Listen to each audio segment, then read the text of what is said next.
Thank you everyone for joining in the Conclave on Regulatory Compliance in Microfinance and Sa-Dhan. We cordially thank you for joining today. Today's discussion will be in and around the compliances and how we can promote compliance in microfinance and improve transparency in microfinance. For our inaugural session, I would like to invite Mr. G.G. Menon, ED and CEO of Sa-Dhan. Sir, could you please join us?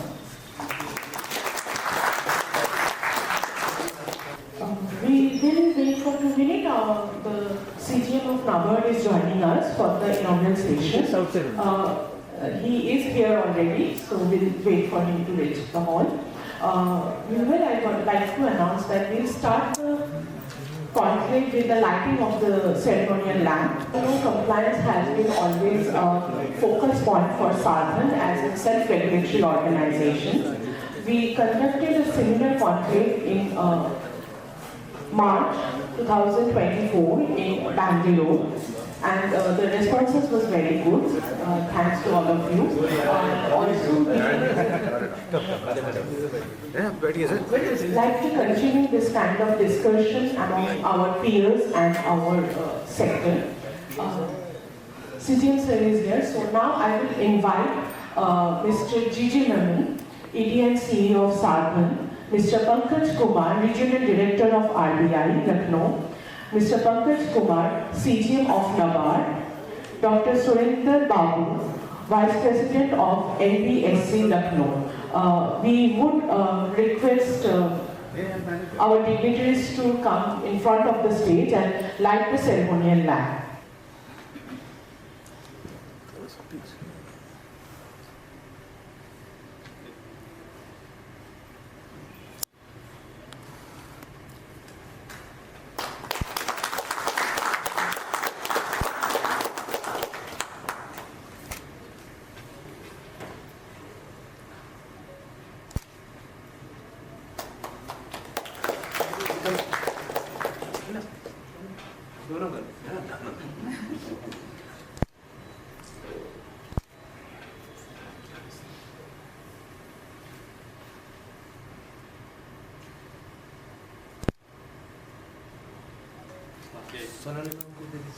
Sir आप कर देंगे काफी है उसमें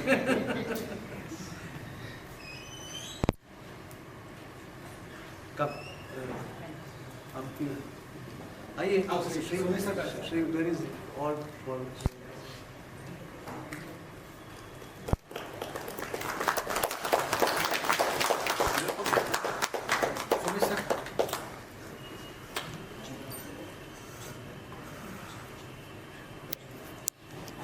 important person.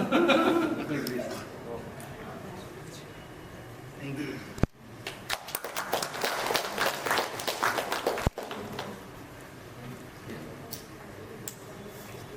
Okay. Thank you. Now I will request Mr. G.G. Menon to join us on the stage for the inaugural session along with Mr. Pankaj Kumar, Regional Director of RBI. I would also like to invite Mr. Pankaj Kumar, CGM of NABARD, to join us on the stage. Dr. Surinder Babu, VP NSBC, so please join us on the stage.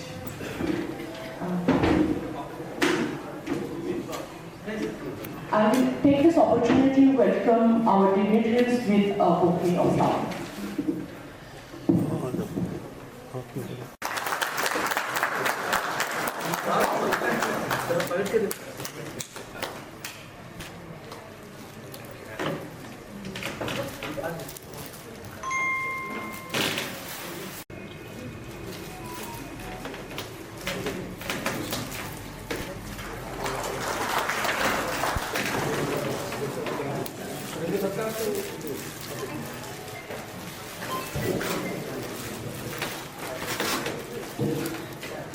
Welcome, sir, and congratulations. Suren Babu sir, good news sir, उनको तो डालिए आपसे. Congratulations and clapping. Sir का अभी कल ही promotion हुआ है. Sir is promoted as CGM in NABARD. Thank you, sir. Thank you. Now I will request Mr. Jitin to formally open the inaugural session. Respected Pankaj Kumar ji, Regional Director, RBI, Lucknow. Again, Pankaj Kumar ji, CGM, NABARD Regional Office, Uttar Pradesh Regional Office. Dr. Surendra Babu, CGM designate in NABARD and is the Vice Principal of National Bank Staff College. Sonali Ma'am, General Manager, RBI. Amita from National Bank Staff College, senior person from Sinaji from Upma, and all other senior members who have come from various parts of the country. I have seen everyone, there are people have come from Cochin, Muthoot team is there, from Redco, from Tamil Nadu, Redco team I am seeing. So there are people come from Bombay, there are a couple of people are there from Bombay. So there are people from all over the country who have assembled here. So I welcome each one of you for today's this conclave on compliance. For information, Sa-Dhan had been doing this kind of thematic conclaves for the last couple of years. We did one on HR earlier in Chennai, where the HR heads were called, and we found it was very, very effective and impactful because the people who are concerned with the subject were there, and so a lot of deliberations were there, a lot of good participation was there. So that made us encourage us to do similar kind of conclaves in other parts also. We did one on risk management in Bangalore.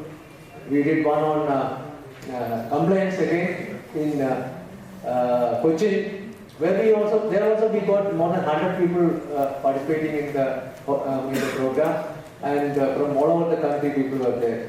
And there was a strong demand that this compliance conclave should be done for the northern part of the country also, because some of the people could not travel from this end to Cochin. So, but that's the reason we are doing it today here, and I'm happy to see people still coming from various parts of the country, including Kerala, Tamil Nadu, Bombay, and other parts of the country. So, I thank each one of you, and I know this time may not be the right time for you to be away from your company, but still, you made it to come here, means that shows how much interested you are and how much concern and care you are giving for this particular subject. We know that compliance is an important aspect as far as any institution is concerned. Not only microfinance, any institution, compliance is very important. Especially an institution which is dealing with public. We are dealing with public money, we are dealing with public for lending. When I say public money, see, all the institutions have funds from investors, funds from the lenders, funds from various other sources which are public in nature. Similarly, the money which you are giving, and that too in a microfinance institution, you are giving money to not hundreds, thousands, it's lakhs and lakhs of people. So it's an institution which has got a lot of public interest. In such a situation, the compliance has to be perfect. And as I said, every institution has to have compliances. But in microfinance, if you see, not only in microfinance, in most of the similar companies, you will see a large number of compliances are there. In fact, I was just going through the number of compliances. It is coming to more than 100. I don't have the exact number, but it's more than 100.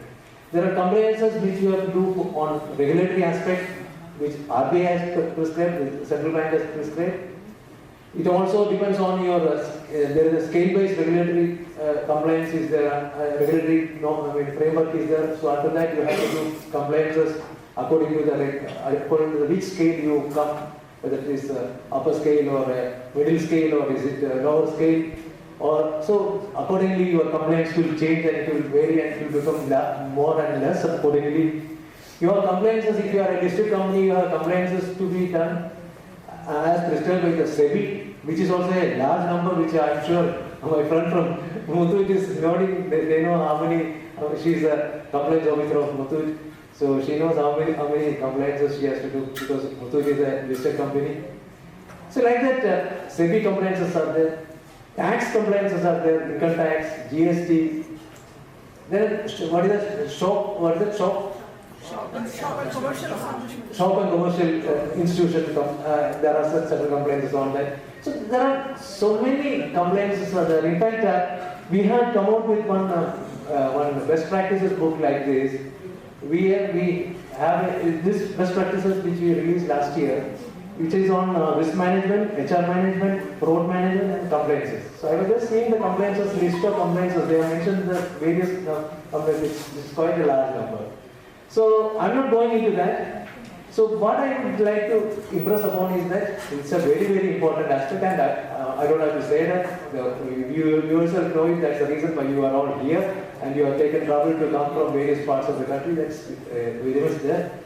So that I'm sure this conference is going to, this conclave is going to give you some more news insights, especially when we have dignitaries like the RBI himself, the regional director RBI himself is here, the general manager RBI is here, the DGM RBI is there.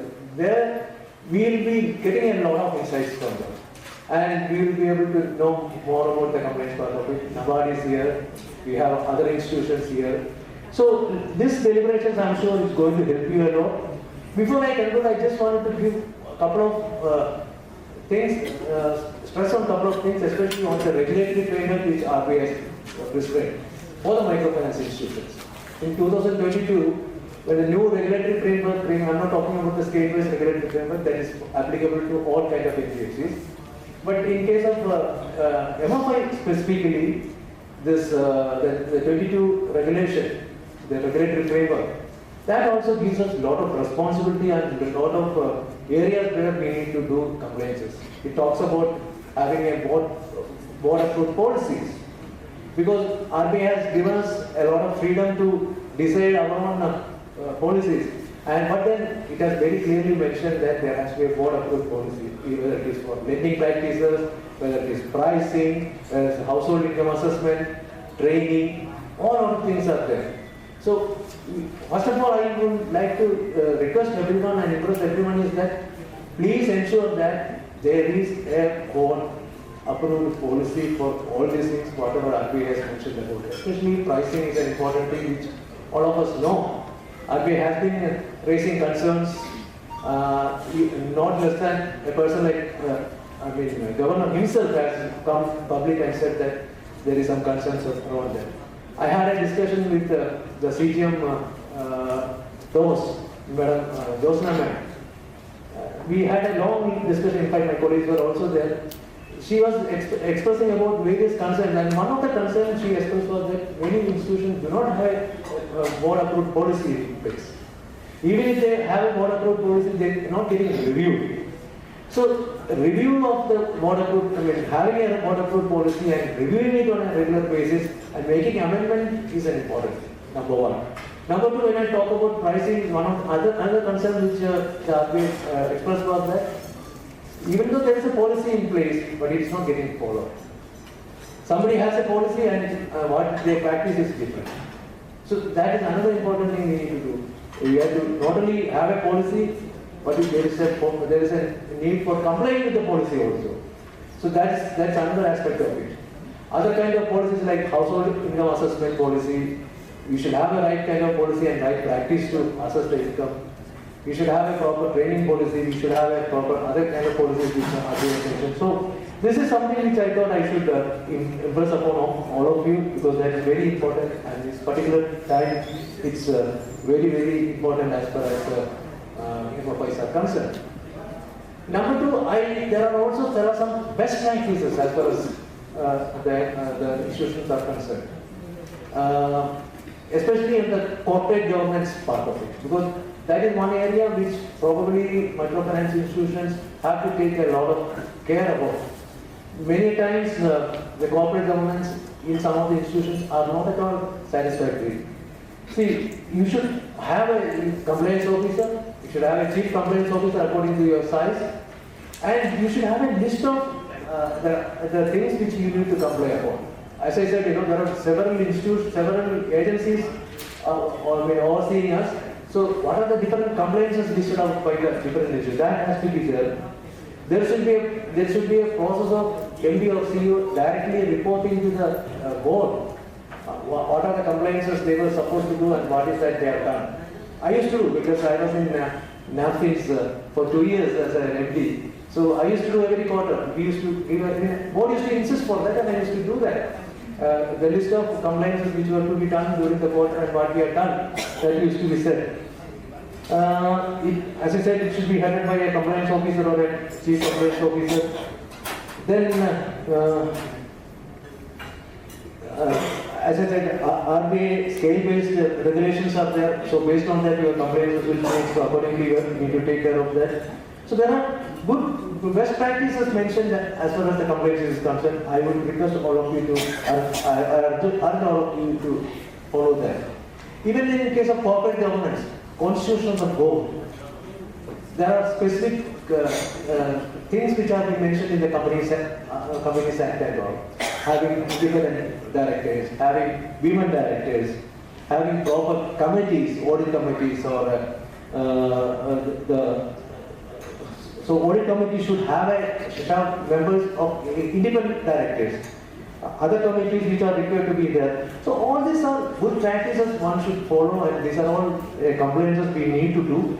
So I would request about all of you to ensure that the compliances should be perfect. I know there is a cost in that. Every compliance has a cost involved, but that cost we need to bear it, because that is the best. That is for the betterment of all of us, all the institutions, and for the people at large. Because we are basically serving the people, especially the vulnerable people we are serving. So we should take care of it. One more point, you know that recently we are undergoing a little troubled time.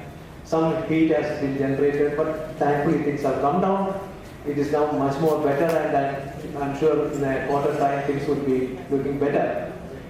We had given certain additional complaints apart from the code of conduct. There is a code of conduct prescribed by the self-regulatory organization. Apart from that, we also gave some 7 sandals or 7 things to be followed. I'm sure all of you must have seen that and must be already followed.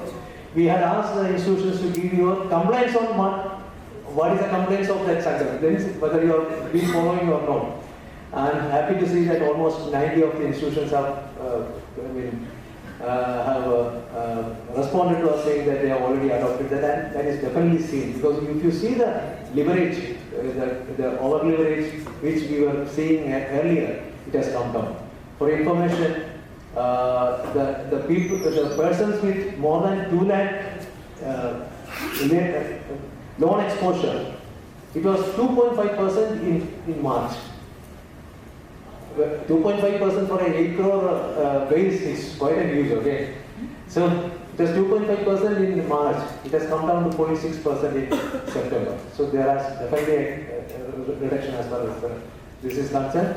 Similarly, I also see that the number of lenders also has come down. So there is definitely a positive thing as far as these things are concerned. Basically, it is because of the compliance to the circles and guardrails which the SROs have been issued.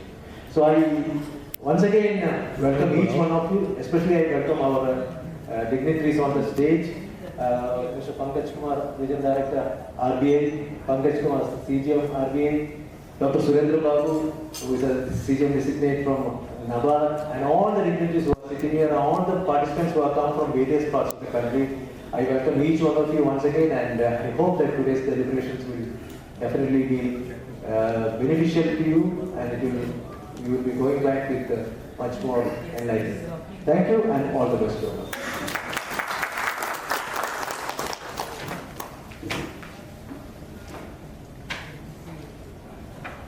Thank you, Jijisur, for setting the note for today's discussion. Now I would like to invite Mr. Pankaj Kumar, Regional Director of RBI, to address the audience with keynote address.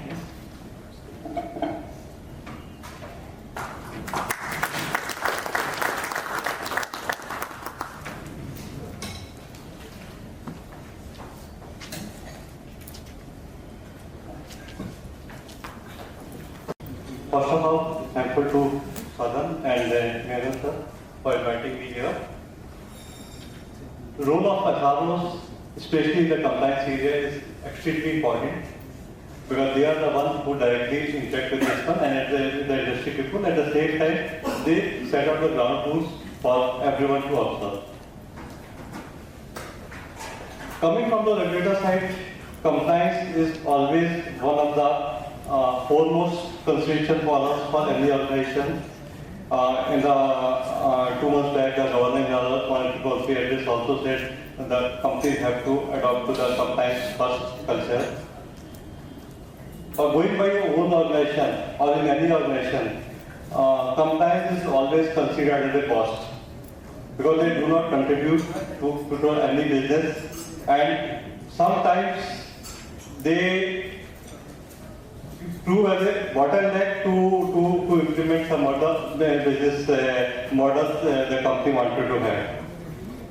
But one thing is there, the compliance is always considered a cost, but what it prevents, what the damages which may happen if a proper compliance culture is not in place, the damages which prevents the compliance team is enormous. The business loss, not only in terms of the monetary value, but in terms of the credibility of the institution and many factors which it prevents. So the role of compliance, although business model probably may not be appreciating, but for the regulator and the personal safety of the institution, compliance is always considered one of the major pillars. And from the RBI side, what we consider as the assurance function from the company. So auditor is one thing, risk management practice is one thing, but compliance is one of the most prominent pillars where we look forward to that. And for any organization to compliance to have a prominent role, the governance standards need to be made very strong. Mayor has also emphasized that corporate governance culture has to come, and wherever we see the institutions have fallen, then we have always witnessed that there has been some gaps in the governance practices. So governance standards has to be, because they are the rule maker. Down the line, only operational people, business people will only implement the policy, but the governance standards are set at the corporate level, that governance level. So the board of directors, what she said, every bank should have compliance policy, board should have a compliance policy, should be regularly reviewed. Those are very much important. As a regulator, RBI, especially for the MFI sector, has been taking a very hand-holding type of approach. Whenever a mishappening comes, we do come with a little bit strong regulations. But this is the one sector which is a bit unique, and probably no other sectors provide so much of the loans up to lakhs of rupees, mostly unsecured.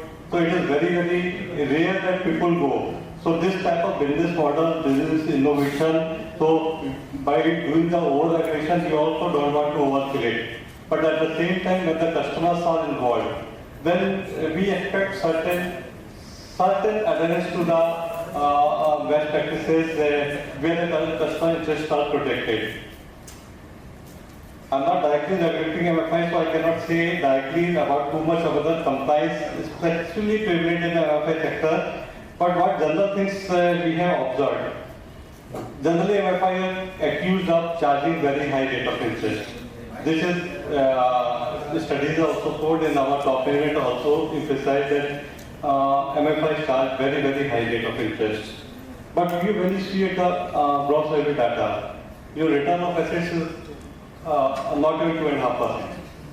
So with charging by 25% or 24, 25, 26%, if you are not getting enough return, then there certainly some gaps are there. Although you are factoring all the delinquencies in between, or with this rate of return, because banks' return of assets is also close to that only, between 1 to 2% only. And they are charging not more than 14, 15, 16% that way. And you are charging 24, 25%, and then also your rate of return coming to that. It means they are at many levels, they are either you have factored too much, or there are many gaps which you are covering through this exorbitant margin. probably you are paying more commission or the administrative costs are there. So I'm not too sure because how much capital adequacy you have to maintain. So the capital charges may not be much applicable as compared to what the banks are doing for the this MFI. NBFCs, they have to do the same. Yeah, and the MFI sector they have to do. They have to do this one. So you have to set aside for the capital of being all the portfolio being unsecured. You have to set aside for the capital charge everything. Then probably things doesn't match much. And another thing which we say that borrowers are over-indebted by the MFI sector.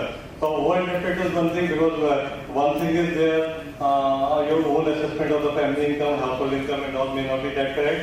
And over and above, not among the MFI players, many fintech companies and the app-based lending have come, which are also intruding to that space only. So you have to compete not only with your own this one, but certain sort of unrelated sector, which are also coming.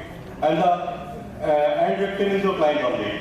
The kind of clientele you are targeting, they are also targeting that clientele only with that unsecured.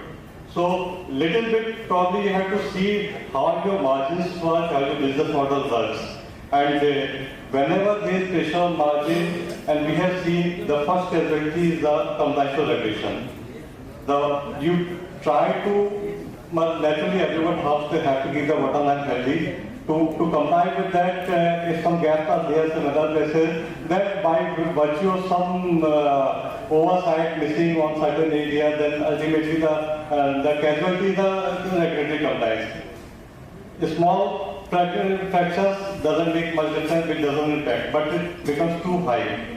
Or you see the certain segments are not getting this, so you focus more on the certain segment which probably are getting better return, but at the same time they all become systematically potential risk. So as a regulator, we also want to have an even distribution. All the risk management practices you are having, we all have you have to diversify way of thing. The last few months we have seen the concentration of credit growth in certain segments only. So which we never consider to be a healthy one. It has to be diversified. Nobody knows because we all work in the outside environment, economic changes, outside factors changes. So accordingly the probability of getting impacted is very high. So having high concentration of certain segment is also is not desirable. So on that point also I think our top management has seriously taken, and the last two, 3 months some demonstrative action has also been taken by certain entities. These are all this one, but never a healthy situation, but at the same time the signal has to work clearly. If you are not following the rules and you are overshooting certain areas, then better to come down within the size. So certain concerns are there which is always going to be addressed. So you all are players of MFI sectors, you know how the things are there, but so far RBI regulation is concerned, RBI regulation has been very, very steady. For the NBFC sectors, we have come with the size-based differentiated regulations also, and the last 2 years when we have come up with the more disclosure, the EMI calculation, APR, key factor statement, all the things are going to have increase more transparency in your business, and probably with a better structured and more transparent business model, I think sector will have a better performance in the coming days. Again, going by the numbers, what growth we have seen, I think this year, the year what we had, the total asset under management is reducing drastically. Around 40,000. So, compared to what the previous last 6 months we have seen, last 6 months we have seen, it is extremely concerning. The sector which is otherwise very good, has lot of potential, and really doing good job in providing credit to the sector which is otherwise not catered much. And if due to some certain concern or certain what you can the model followed by certain entities that it is getting impacted, then our own ideas of financial inclusion also get affected. So here one of the MFI, one of the major players which we count on in the having the financial inclusion. Big tickets are always for the big players. But real growth and real, when the credit where it is needed, where nobody else can come, then MFI providing credit to that sector. It is very, very important for us. And if this year the way things are happening, probably we all have to rethink about our model on that. So I will not take much on that because certain things are there, but you all know about that. And our main concern is there, you align your business practices and the compliance first, which is our governor's motto we have declared, that compliance has to play business a very significant role. Not only for protecting the institution's credibility, but at the same time, it will help your business model also to grow peacefully. All the best. I think both the conference will have a very good outcome. Then you will have very meaningful deliberation here. Thanks a lot. All the best. Thank you, sir, for your thoughtful words. Now I will invite Mr. Pankaj Kumar, CGM of NABARD, to share his thoughts.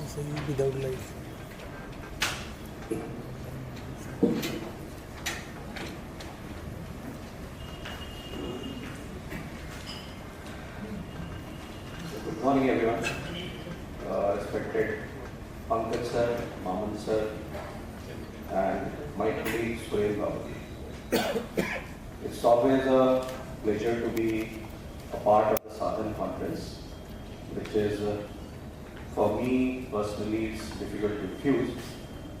And invite from Maman sir is virtually impossible to refuse. It's always a pleasure to be part of the Sa-Dhan team. It's very exciting to know that Lucknow is hosting an MFI conference and we have a representation from Pan India. I could have never imagined this thing happening about a decade back.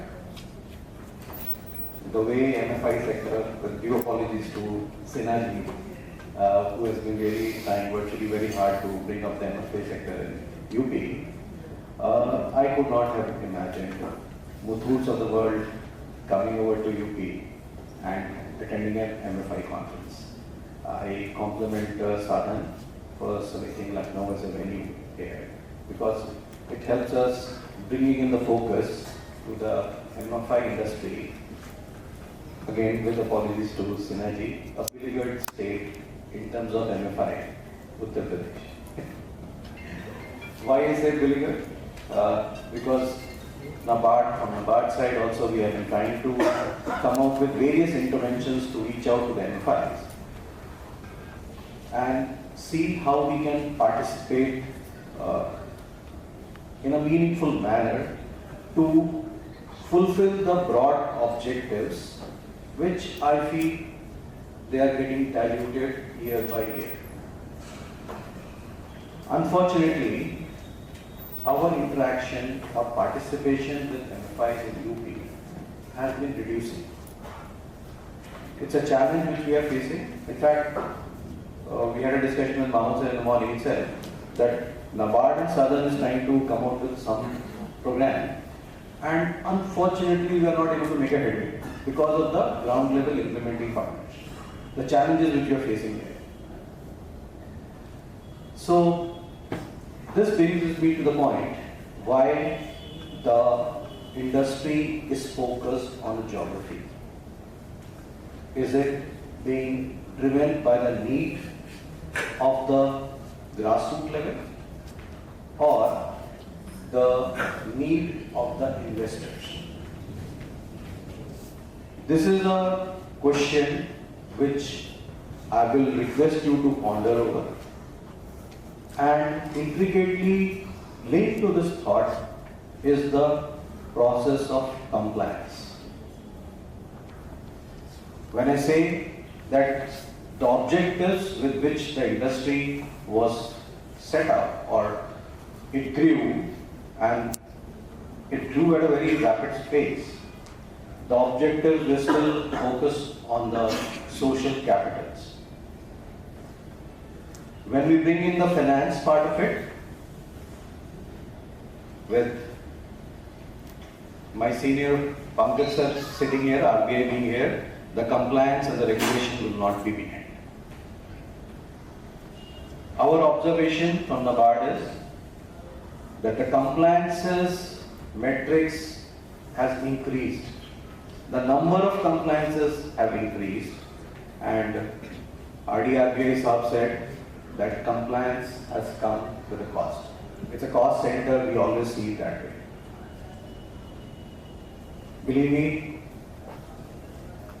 I had set up a subsidiary of NABARD, I was the CEO there for a couple of years, and compliance was the most painful aspect. Most painful. But in hindsight, the kind of queries which we have been getting, we are part of the RTA space also. I would not be shy to admit our compliance activity saved the skin of the company. The compliance brings the robustness in the operations. Otherwise, I truly cannot believe that we have we are saying that we cannot charge interest more than 26%. और एक मुझे example याद है sir, Jaipur में pink city walk है ना, एक जब मैं शुरू में ज्वाइन किया था जयपुर, तो दे सेड कि सर एक वहाँ पे पोस्टर लगा हुआ था कि सर शादी में 32 व्यंजनों से ज्यादा ना परोसे। वो पिंक सिटी के वॉल पे लगा हुआ था, माई रोड है वहाँ पे। So come to think of it, RBI has to come out with a guideline that you cannot charge interest more than 26%. So where we are heading? What is our benchmark? The money lender or the banker? Whom we are competing against? If that benchmarking is not correct, the compliances will come up. And the cost will start increasing. So the best practices needs to be adopted. They need to be shared and shared at a vigorous pace. Bankers Institute of Rural Development, Lucknow, has done a study, of course restricted for geography of UP, on the compliance and the regulations in the MFIs of startingly what Maman sir was referring to, the policies part. Still, MFIs do not have policies. The next stage is that whether it is being updated or not. If the MFI sector is finding it challenging to formulate a policy, we can sit together from the BARD side, from BIRD side, and have a standard policies made, which can be adopted by the industry. We can sit together with Sa-Dhan and come out with 15, 20, 25, 30 policies which are required. This was the best. This I am telling you from the experience of the cooperative bank. So we make one policy, circulate it, they do some tinkering, have the board approval and get it implemented. So policy is the first point where we need to look inside ourselves, and I am sure the matrix of policies would be one of the points to rate an MFI, and it should be the most significant point, because from there the governance culture actually it starts. The second point is how the policies have been converted into the operations part, how they have been transformed, how they have been imbibed into the culture of the organization. What we find to our limited exposure, not from the BARD, from my side, is the field level functionaries, and what Pankaj sir was referring to, they are clueless about even the framework of the policy. Forget about the operations part. So until this awareness is built up, then it will be always be challenging to fit in into the compliance modicum, the compliance framework. There will be breaches which will be difficult to control from the centralized point of view. I strongly recommend that the way MFI sector has adopted technology in their operations, the compliance aspect also need to be taken, or implemented on a technology platform as far as possible. This will bring in better transparency, faster compliance, and lesser breaches. That's what I understand. I will come to that point of MFIs being concentrated in a specific geography. I cannot pinpoint a single reason why we are not operating in a certain area. In fact, in UP also it's very good. No, you'll have it in western side, you'll have it in eastern side, somewhere down in the center. They're missing. There's no infrastructure challenge. There's no challenge of the population or the market. There should be no challenge in terms of the staff, because generally the central UP geography is more educated in terms of the education index or minimum education what is being given by the government. And government, we are also from the government side also we are not able to pinpoint. So are we going into the comfort zone that we will operate wherever we have tested the geography and the results are there? Only the eastern and the western side? Are we still not sure why we should not move into the central region? And these 3 points I'm giving you as an example for UP. There's 2 for the state pan-India. So somewhere we are missing completely. Why so? Is the interest rate a burden? The money lender in central UP is charging lesser. They are more competitive. See, with 28%, I will never compare you with the bank, sir. Sorry. 26-28% no, sir. Then you have to put a cap to 26. What's a cap? I know the cost of operations would be there. I totally agree. And what Pankaj sir said, somewhere we need to see our pricing internally from the governance side. And lastly, the grievance redressal needs to be massive improvement. Otherwise, we will have meetings headed by the Chief Secretary where why NBFCs are using coercive measures. Just a month back, Sinada? There was a meeting, not even a month back. And coming from a state like UP, it would be happening pan-India. So my request is strengthen your grievance redressal. It's very important because until you satisfy the customer, all things are peripheral. Everything, even the compliance I would say. Automatically things will follow. If we stick to our basic principles, the basic tenets of the MFI industry. Thank you, Sa-Dhan, once again for inviting me here. And apologies for being late for coming. Thank you.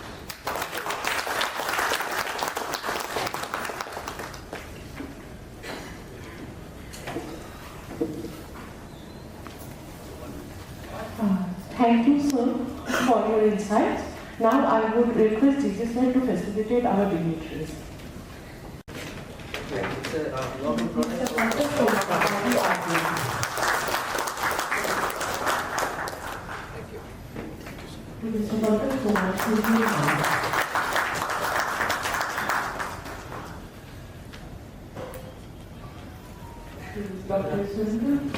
Thank you.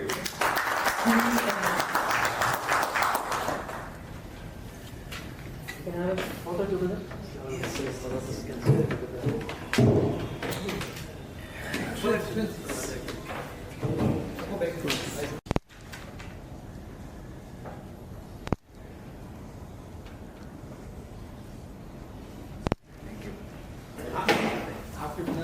For such and Upma's support to Sa-Dhan in Uttar Pradesh and for our minds.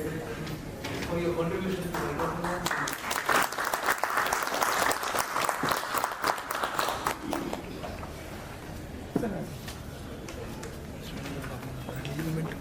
Now I would thank you, sir. Now I would like to invite Ms. Ruchi Mitra, Director of Art Finance, to give a presentation on the current compliance landscape in microfinance.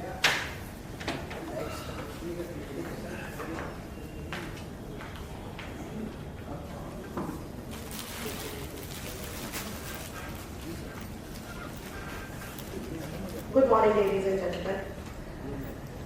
At the outset, I take this privilege to extend a sincere thanks to Sa-Dhan for giving me this opportunity to be a part of this program and be here on this prestigious platform.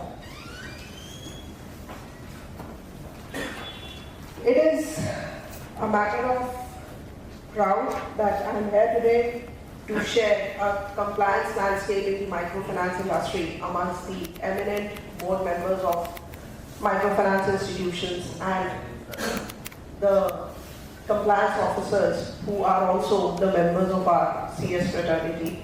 Thank you all. What is compliance?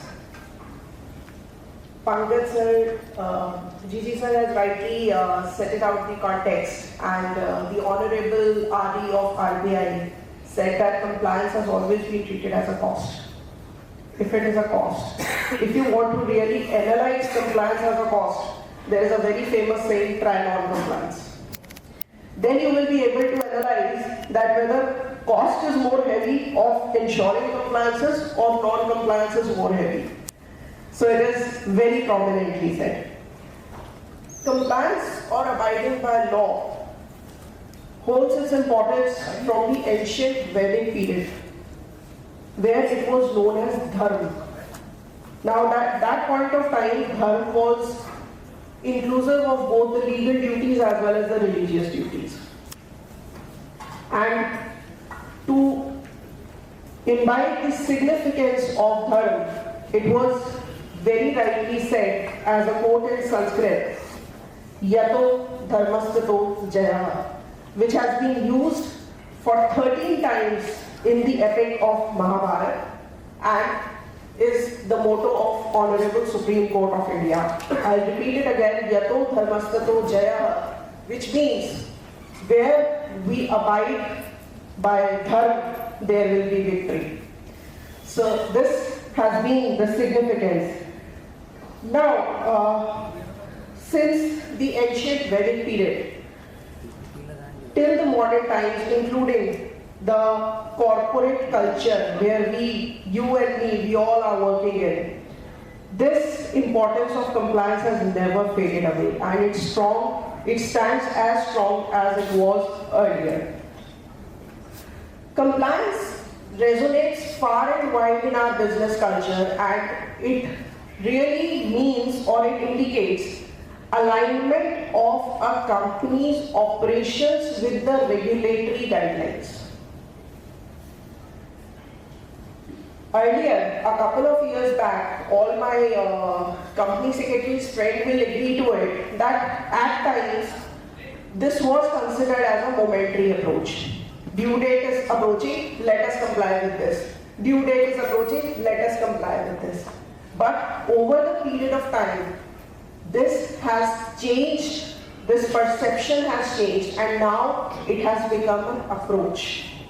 Now it is no more a momentary act that, okay, let us comply with this and complete the formality. No, now it is an approach. If you want to sustain, you have to be compliant. So, if you want to be compliant, you have to stay updated with the latest issues, which all the way, every moment requires meticulous attention to all the updates that are coming in. And this is what we are expected to do, we MFIs are expected to do by the regulators. These compliances are categorized somewhat into mandatory compliances and some are incidental compliances, which depends upon the occurrence of an incident. So now, compliance landscape is broadened in its scope. It is inclusive of laws, it includes compliance with the rules, the regulations, the internal policies, your corporate ethics, governance norms, and last but not the least, the industry standards where we all are operating.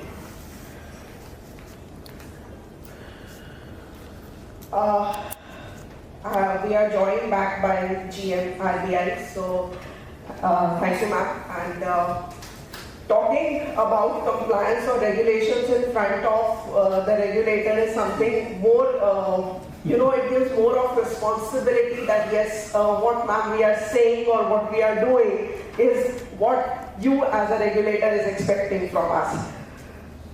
Thank you. So compliance landscape in microfinance, yes, microfinance undoubtedly is being regulated by Reserve Bank of India as the principal regulator. But yes, our onus lies more of with Reserve Bank of India, but we have a very wide horizon as enumerated by GG sir in his welcome address, that there are a couple of maybe around hundreds of compliances which if we start writing, I'm sure that all the people sitting in this hall, we cannot complete that 100 points checklist. Starting right from the Indian Contract Act, which we are following or adhering while executing the agreement with our client, as well as the agreements that are being shared by our lenders, the banks. We need to check that yes, whether the provisions of Indian Contract Act 1872 are complied with, whether all the provisions are included therein, whether all the representations and warranties are there in that agreement.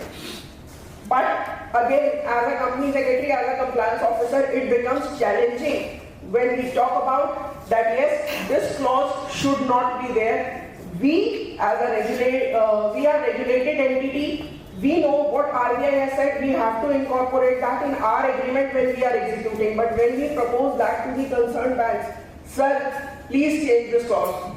There is no scope of amendment because that is being finalized by the legal team. I hope all of you will agree to it. So, apart from that, we have compliance with Reserve Bank of India Act 1935. The circulars, the master directions that are coming in by Reserve Bank of India. We have to abide by the requirements of Companies Act 2013. We need to abide by the taxation laws, income tax, GST. We need to comply with the labor laws. We need to comply with Shop and Commercial Establishment Act. We need to comply with the sexual harassment of women at workplace. We need to comply with SEBI norms if we are a listed entity. We need to comply with FEMA provisions if we are receiving any kind of foreign remittances in our company. So this is a plethora, this is a complex network which is never ending. And as I stated earlier, that even if we start putting down, by afternoon we all are not able to complete that 100-point checklist. Some or the other that will definitely be skipped out. So, being the principal regulator, this is imperative to talk about firstly what Reserve Bank of India is expecting us to comply with.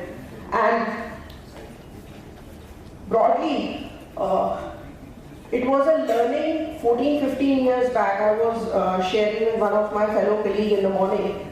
One of the earlier GM in Jaipur RBI, he guided me that whenever you want to comply with RBI regulations, whenever you want to be a compliant organization, you just need to do one thing: take out the copy of the master direction, read it thoroughly, comply with the aspects. If you have any doubt, contact the concerned Reserve Bank of India office.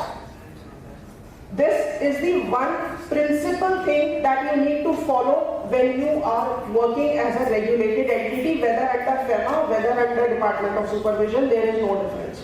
Just take out the master circular, master directions, read it thoroughly. If you have any doubt, get in touch with Reserve Bank of India. They are a father. There is a difference between mother and father. Father is always slightly stricter than mother. They are there to handhold you, to take you through all the tough times. But when you are doing something wrong, a father in the family is the only person who will take hold of your ears and will regulate you on the right path. So regulator is just like a father. If we talk about the broad directions, we all currently, as per the latest list of Reserve Bank of India, there are 101 NBFC MFIs, of which 27 are operating in middle layer and remaining 74 are operating in base layer. If we talk about all these SFBs, the 12 SFBs, majority are operating in microfinance space. We talk about banks, the private sector banks, maybe a small portion of their portfolio is involved into microfinance, maybe through direct lending, co-lending, securitization, or business correspondent or business facilitator model. They have this portfolio. So all the financial institutions are working in this space, directly or indirectly, and all are regulated. For microfinance portfolio, they just have to follow the microfinance directions laid by RBI in March 2022. And other than that, you need to comply with master directions, which was lastly issued in October 2023. That is the last master directions available. These two circulars, if we read about in detail, the directions are classified into 6 broad heads, wherein the first one being the prudential regulations, which we all have gone through, and we are maintaining our CRAR, our asset provisioning norms. We are doing the provisions 1% of the outstanding portfolio, 50% and 100% if your NPAs are more than 90 days or 180 days if you are having your outstanding. And the leverage ratio, which is stipulated to be, ideally it should not exceed 7 times as per RBI master directions. So we all are abiding by it. Then comes the regulatory restrictions and limits. The first one being the NOF, the net owned funds. We all know that yes, we are about to maintain that level of reaching 5 crores if you are not there, although microfinance institutions were earlier also having this. But still, those NBFCs which were not maintaining that, they are likely to reach to that level by March 2025. And by March 27, this is expected to reach mandatorily by RBI. It has been stipulated that the NOF should be 10 crores. Then there are certain guidelines on the mode of investments that you make, the investments in alternative investment funds. What type of investments you can make in alternate investment funds if you are making investment in your group companies or subsidiary companies that will not be included fully under the category of your net owned funds. This is stipulated by RBI. Then there are guidelines which is on declaration of dividend that you need to maintain your provisions accordingly, and in the last 3 years there should not be any losses so that adequate provisions are made for declaring the dividends. RBI circular master directions also reads that if you are crossing, number of branches are crossing more than 1,000, you need to seek approval from RBI first of all for opening your new branch. Monitoring of compliances. Yes, what compliances are expected by RBI to be followed and what we are doing. Membership of SROs. We know that RBI has mandated us to be at least member of one SRO being an NBFC. MFI if we are working dedicated into this space. So we are fortunate enough that we have 2 SROs, and fortunately we all are sitting here and we are members of this prestigious SRO Sa-Dhan.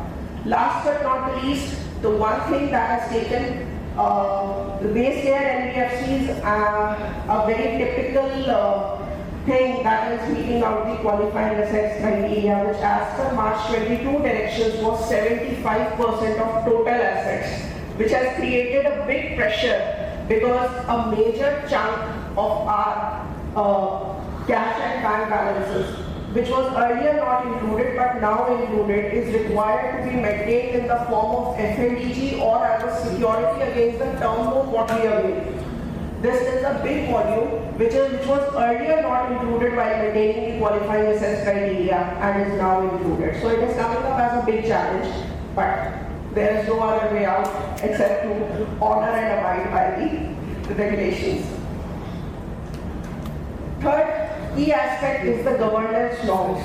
Yes, very rightly said that corporate governance undoubtedly has been a very, very important part since last couple of years, where both Companies Act and now Reserve Bank of India as well, they lay very, very important, they lay much more of importance on having a sound board profile. Board profile does not mean and include only the family members. Husband, wife, kids, everyone sitting in the board, and if you know what are the policies, no one is aware about it. So the regulators have made it more stricter that yes, if there is something called board, that has to be a person of acute, eminent knowledge, that perception to deal with the things. So the board profile should be quite decent enough, and RBI has clearly laid a formula for fit and proper criteria of board of directors. That is also a part of the master directions. We can go through it to enroll and appoint someone on the board before appointing. Like we check the profile of on the independent directors database, so we need to check the fit and proper criteria if we want to appoint someone on the board of an NBFC.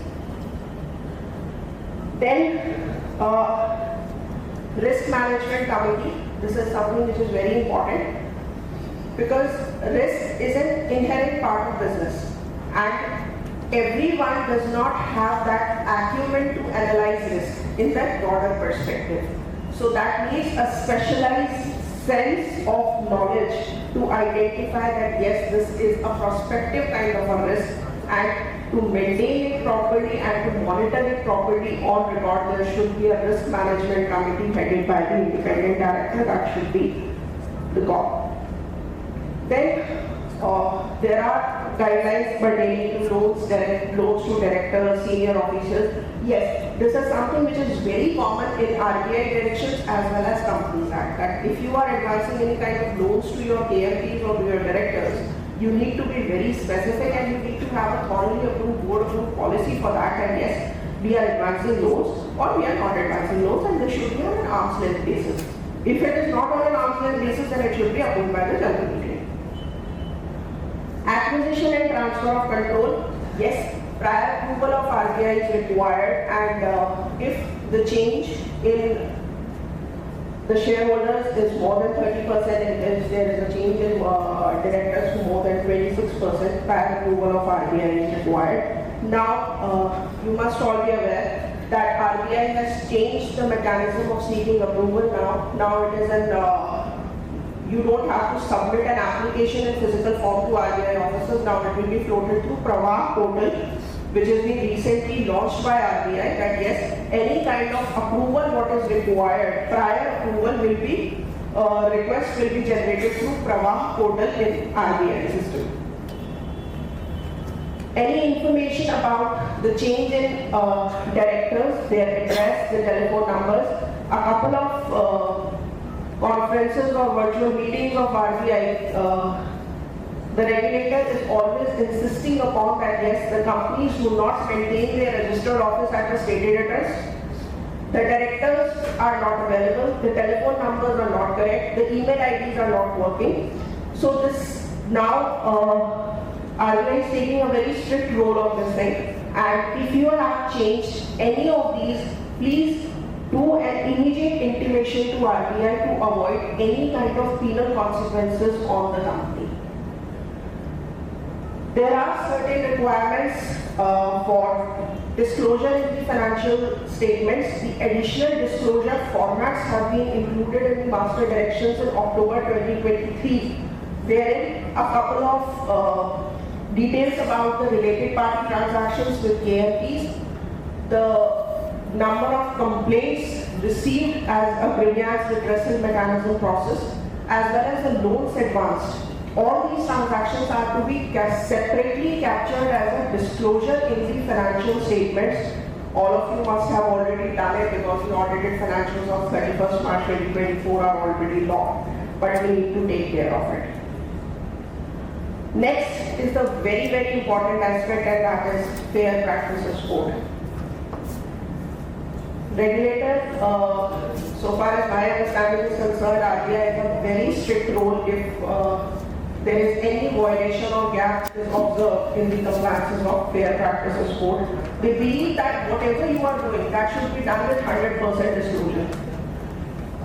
Now, this disclosure is in the loan application, their processing requirements, whatever you are charges you are collecting, that should be properly disclosed in your agreement in the form of e-fact statement in the loan card, and whatever acknowledgement receipts you are issuing to the client on deposit of the payment. So this should be properly written, your terms and conditions should be properly written there. And any penal charges, if you are levying on your loan accounts, that should not be hidden from the customer, that should be properly being consented, and it should be issued in the form of e-fact statement as well. Then there are certain general conditions as well. Most important is the grievance redressal mechanism. We all, being into base layer, 100 crores asset size plus, we are already covered under the integrated ombudsman scheme 2021 of Reserve Bank of India, or regulated entities. There is no specific thing that it is NBFC or it is NBFC MFI. The asset size and the integrated ombudsman scheme is applicable. So we need to be very, very cautious about if there is a customer complaint. The more we are clear about it, number of complaints. There are a couple of incidences that we try to conceal. There are certain mindsets, there are a couple of complaints that we try to conceal. Don't conceal that. This is something which is very, very important, that if a complaint is there, that means certainly there is some kind of a practice deviation going on the ground level. There is some kind of policy deviation is prevailing at the ground level and you need to check that. So certainly don't conceal those complaints. RBI takes note of what action you have taken on that, rather than immediately penalizing you on that. Next comes the Asset Liability Management, ALMO, Asset Liability Management Committee. Very important to understand the interest to be charged on loans and advances, how to manage your assets and liabilities to differentiate and to mitigate any kind of gaps in your asset liability management. Framing up of the policy for managing that, and lastly, we all are submitting now the monthly returns as well as quarterly returns. The quarterly returns timelines have also changed. The monthly return timelines are also changed. Now it is 15 days and 21 days from the completion of the month or the completion of the quarter. We all have observed. Since if you cross the benchmark of 15, there will be an automated mailer from SIMS on 16. Your return is pending and due for submission. So that means RBI's system is technically very, very advanced, and now the regulator is very, very pro on submission of all the details. So we have to be on our toes that yes, if 15 is the deadline, we should not wait for that momentary approach to due date earlier to compliance karna, and we should complete it by 13th or 14th to safeguard ourselves. Policy framework is something again very important, because scale-based regulations and microfinance regulations, if we study in detail, RBI has decentralized the powers to the board. Now RBI says, do whatever you want to do, but frame a board-approved policy, get it reviewed by your board on a regular basis, and justify your policy and your actions to us in the light of the policy that you have framed.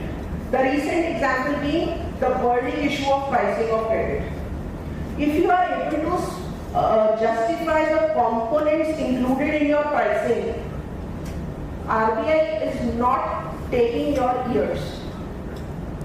They are only saying that formulate the policy, giving all thoughts, what are the components, why you are putting this clause in your policy document, why are you doing this. Just framing your policy after giving all the deep thoughts, get it board approved and then get it reviewed on a regular basis. Don't make it a policy document once and go for a long nap. Let us leave it to the rest and we will review it next year or somewhat in 5 years. It is a policy document which is no less than a 5-year plan. So that should not be done. Maybe quarterly. RBI also emphasizes that quarterly, but yes, there are certain things, but half-yearly it should be, in my opinion, it should be definitely done, but RBI is saying quarterly, so we should at least review it on a quarterly basis. Compliance under Companies Act.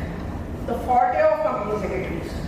It is considered to be the forte of company secretaries. Company secretaries means Companies Act master. And we all think ourselves like that only.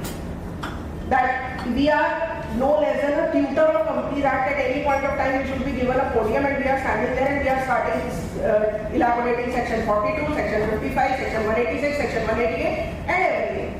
No, but this is not the case. Still, whenever we need to ensure compliance under Companies Act, we need to be very thorough with the MCA provisions. We should go to the MCA website, click on the relevant section. You never know the day this section was omitted and the replacement has come. So don't think yourself you are a master. We all are in a learning stage. Every day is a learning stage. So although it is our confidence, it is our forte that events we can do it. We know how to practice it. But even before going through that regular thing that we are doing on a continuous basis, we should review and revisit the section, the concerned rules, and then after we should ensure the compliance. There are certain things that are mandatory compliances, meetings of board. Every company secretary knows this.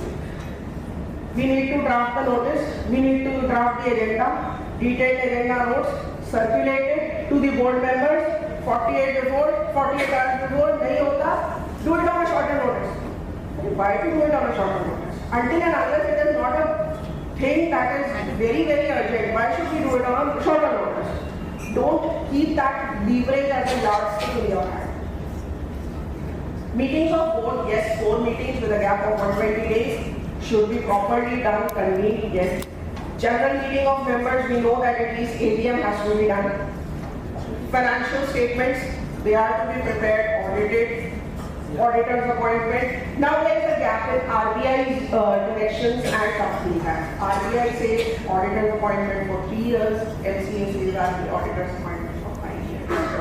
But in this confusion, master directions of RBI will prevail over Companies Act. 3 years means 3 years.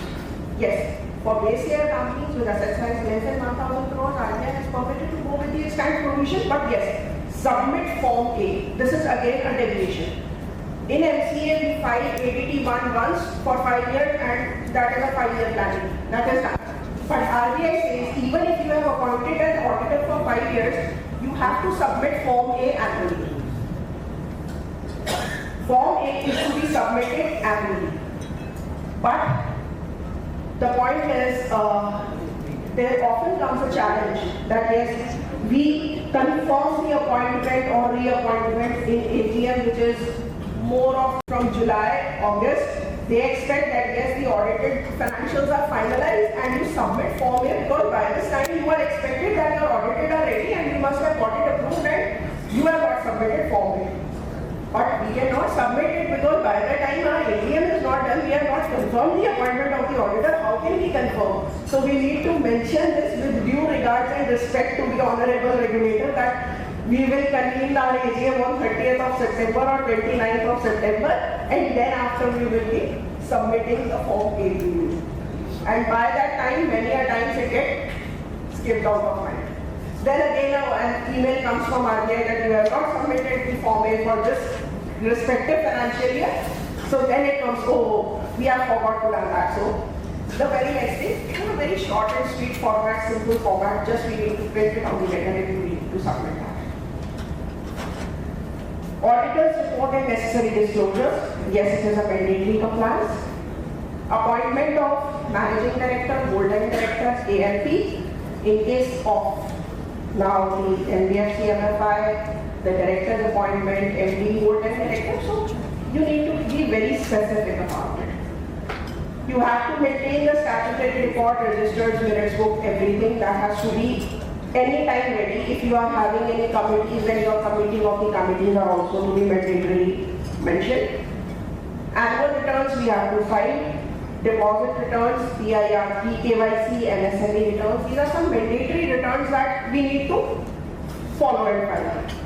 Incidental reporting, filing of charges, creation, modification, satisfaction, everything. Related party transactions, if you have entered any, then only in that case you have to be compliant about the related party transaction.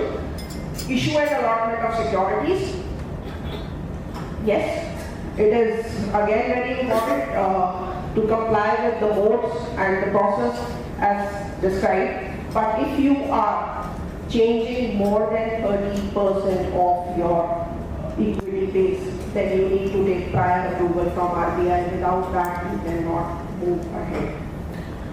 Loans and investments by the companies, loan to directors, senior officials and related parties. This is something which the disclosure is very, very common from companies and as well as regulatory perspective. Compliance under taxation laws.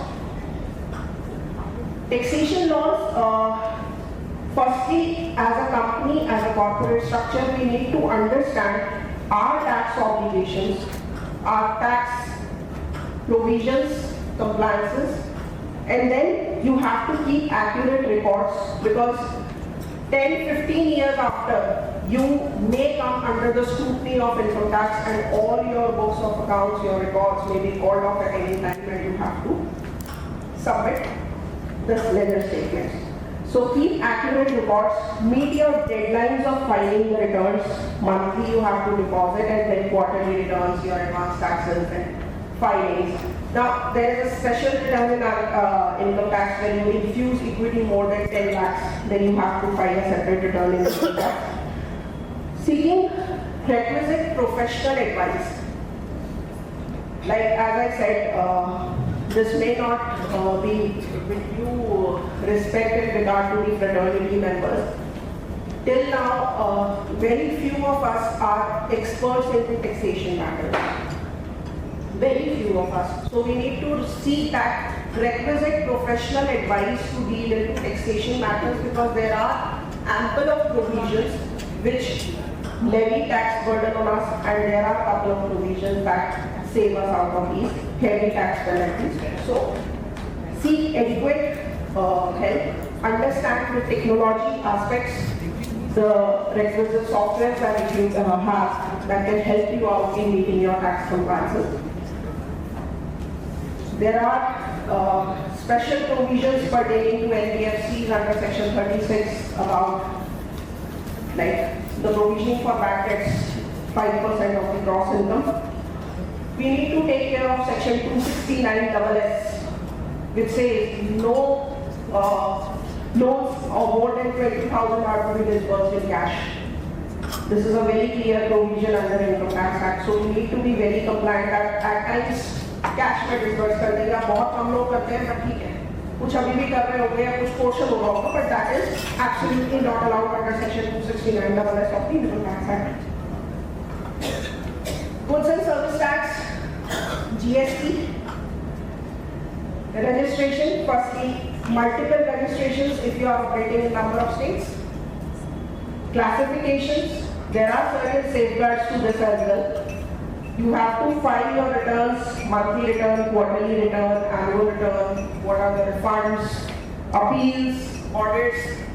So that goes with GST compliance. Now this is a very, very crucial aspect about the labor laws. The employee benefit laws that are majorly to be taken care of. Shop and Commercial Establishment Act. The registration of your branch, the address, you have to take a license under the Shop and Establishment Act, which is known as branch license. After that, even you are required to maintain certain forms and documents, but mandatorily or majorly what is happening is we have just taken the certificate and we are compliant. The moment if any labor inspector suddenly comes for a visit, the branch guys will follow the compliance officer. Sir, ye सीधे मांग रहे हैं, आप क्या करें? What should we do? Because that records, that requisite displays are not maintained in the branches. Branch managers are not that pro enough on compliances, so we being the compliance officers, we need to take care of it, that what are the standard displays which are to be maintained in the branches along with the branch license. We have to comply with the provisions of Employees Provident Fund and Miscellaneous Provisions Act, the employees' state insurance, payment of bonus, yes, 15 employees, 20 employees, 15,000, 21,000, all these compliances are to be taken care of because labor law majorly focuses on what type of benefits you are advancing to your employees, what type of security measures you have advanced to your employees. And Gratuity Act, Maternity Benefit Act, if an employee is not covered under the provisions of ESIC, then what type of maternity benefits you are allowing, and employees' compensation. Now there is mostly of you are aware about it. If we deposit our ESIC and EPF contribution by 15th of the month, we get adequate rebate in the income tax. Otherwise, income tax treated as income and levy tax upon it, as well as EPFO and ESIC, they start charging damages upon it. If after 15th you are depositing your contribution. So you need to be very particular. It is not that I am expecting every company secretary to come forward and peep into the HR department's role. Sir, I am the one. No, you cannot be the one. But just check whether your HR department is following this compliance or not. The ultimate trigger point. MFI industry is working with two critical aspects. Very, very critical aspects. One is dealing in cash. On a daily basis, your credit officer is holding this much amount of cash, and secondly is your field officer is dealing with females. Your client base is 100% women. So you need to adhere with the POSH Act. This is very, very crucial. Now, this may sound offended to certain females sitting in this hall, but I'll say that there are a couple of incidences where fraudulent complaints have also been raised against the employees. So, formulate your policy, the POSH policy, as a gender-neutral policy. Firstly, the data says that yes, now even men are vulnerable to sexual harassment. It is not only the female every time who is vulnerable to sexual harassment, now even men are vulnerable to sexual harassment. We need to accept this fact. And POSH provisions are coming out as an aid, like a Dowry Prohibition Act, to frame out certain evidences or certain alleged charges against men. If I am having a tough relationship with my boss, I can say that yes, he has passed a derogatory remark. Very true. So this is something which we need to be very, very specific. The policy of the organization should be gender-neutral policy. Sexual harassment of men or sexual harassment of women, in both the cases, the victim is a sufferer. They have certain psychological, certain physiological impacts. So please respect that and ensure proper compliance of POSH provisions. Formulate a gender-neutral policy. formulate a proper internal complaints committee. This should not be on the document part that yes, this is the internal complaints committee. Uska number, the grievance number of POSH committee should be displayed in the branches where client can raise the complaints if she is a victim of POSH or he is a victim of sexual harassment. Create awareness amongst your employees. Create awareness among your employees. Start organizing training camps, workshops, maybe for 2 hours, 3 hours, but for 3 or 4 times in a year. Creating a POSH workshop in an organization is mandatory. Conduct inquiry properly and thoroughly on receipt of the complaint. I came to know about a case. I'll take just half a minute to elaborate that. One of the organizations, the HR manager was working with that organization, ma'am, you will not believe. He was associated with that organization for last 15-20 years, and once upon a day he passed a compliment to a female that the color of your nail print is very, very good. She thought that this is a sexually colored remark and she raised a complaint against him in the POSH committee. POSH committee members tried to convince that female employee that he is a very senior level employee and he doesn't have such kind of an intention.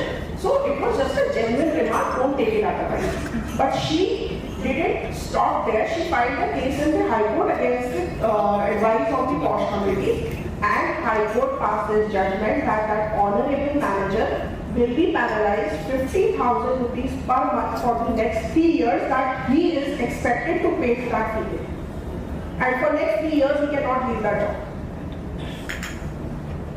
Just a simple compliment that the color of your nail print is very, very good has costed him so heavily.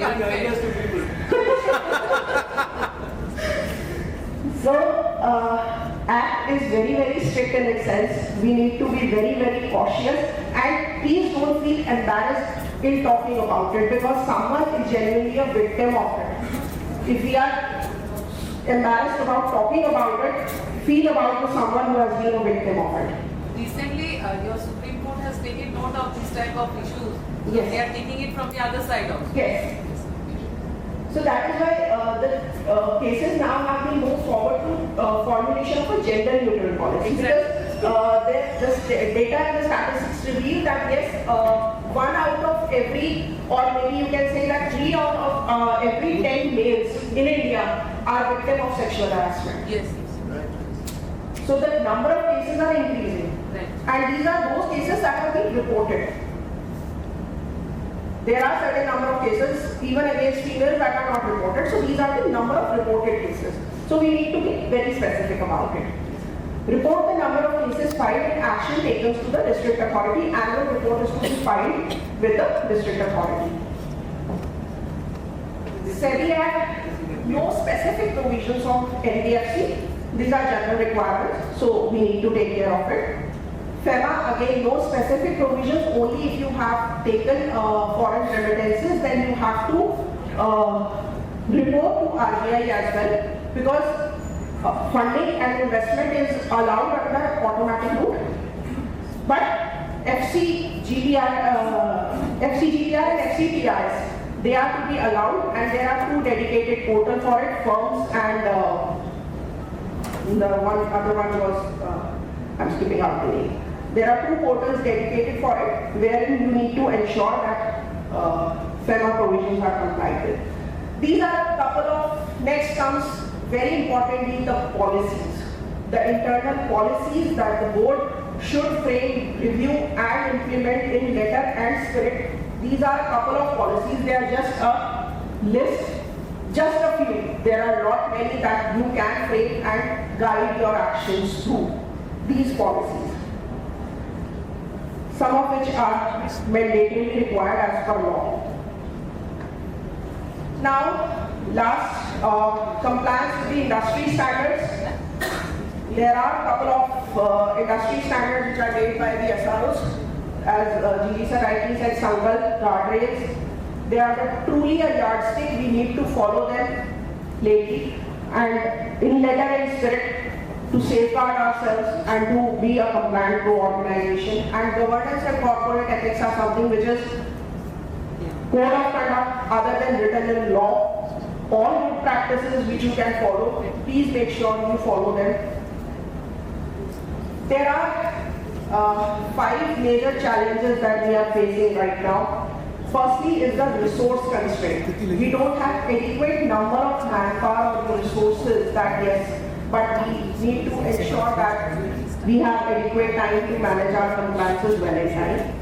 Fluid regulatory environment, there are frequent changes that is happening in the regulatory structure day on day basis. Multiple registrations and multiple reporting platforms. We have couple of entities where we are required to register ourselves and we need to report back. There is no integrated technology platform wherein we have just one software, we will comply with Companies Act, we will comply with SEBI, we will comply with RBI. There is no integrated technology platform available, so this is a challenge. But some companies have come out saying that they have a list of compliances. Yes. There are some companies.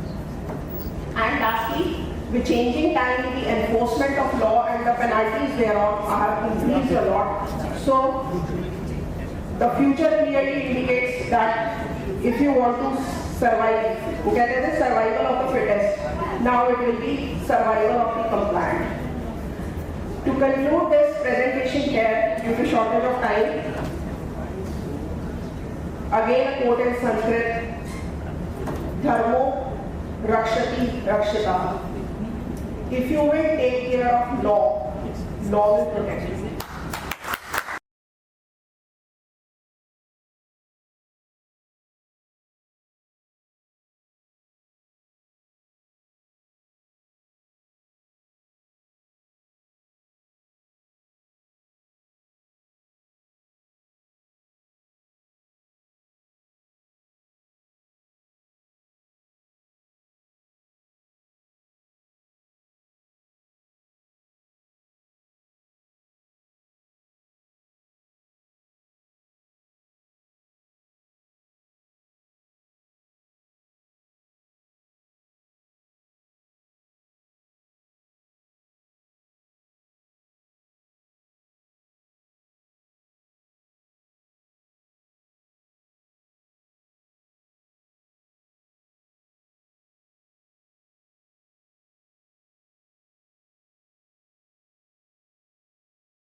As speaker, Mr. Kapil Bhutela, Chief Compliance Officer of Mint, Ms. Anubhuti Kapadia, Chief Compliance Officer of Pahel, Mr. Vikas Gupta, Chief Compliance Officer of Sa-Dhan Credit Care, Ms. Khwahish Rawal, Chief Compliance Officer of Swaman, and as moderators we have Mr. Mukesh Sa-Dhan. Ma'am, you can sit on the second seat.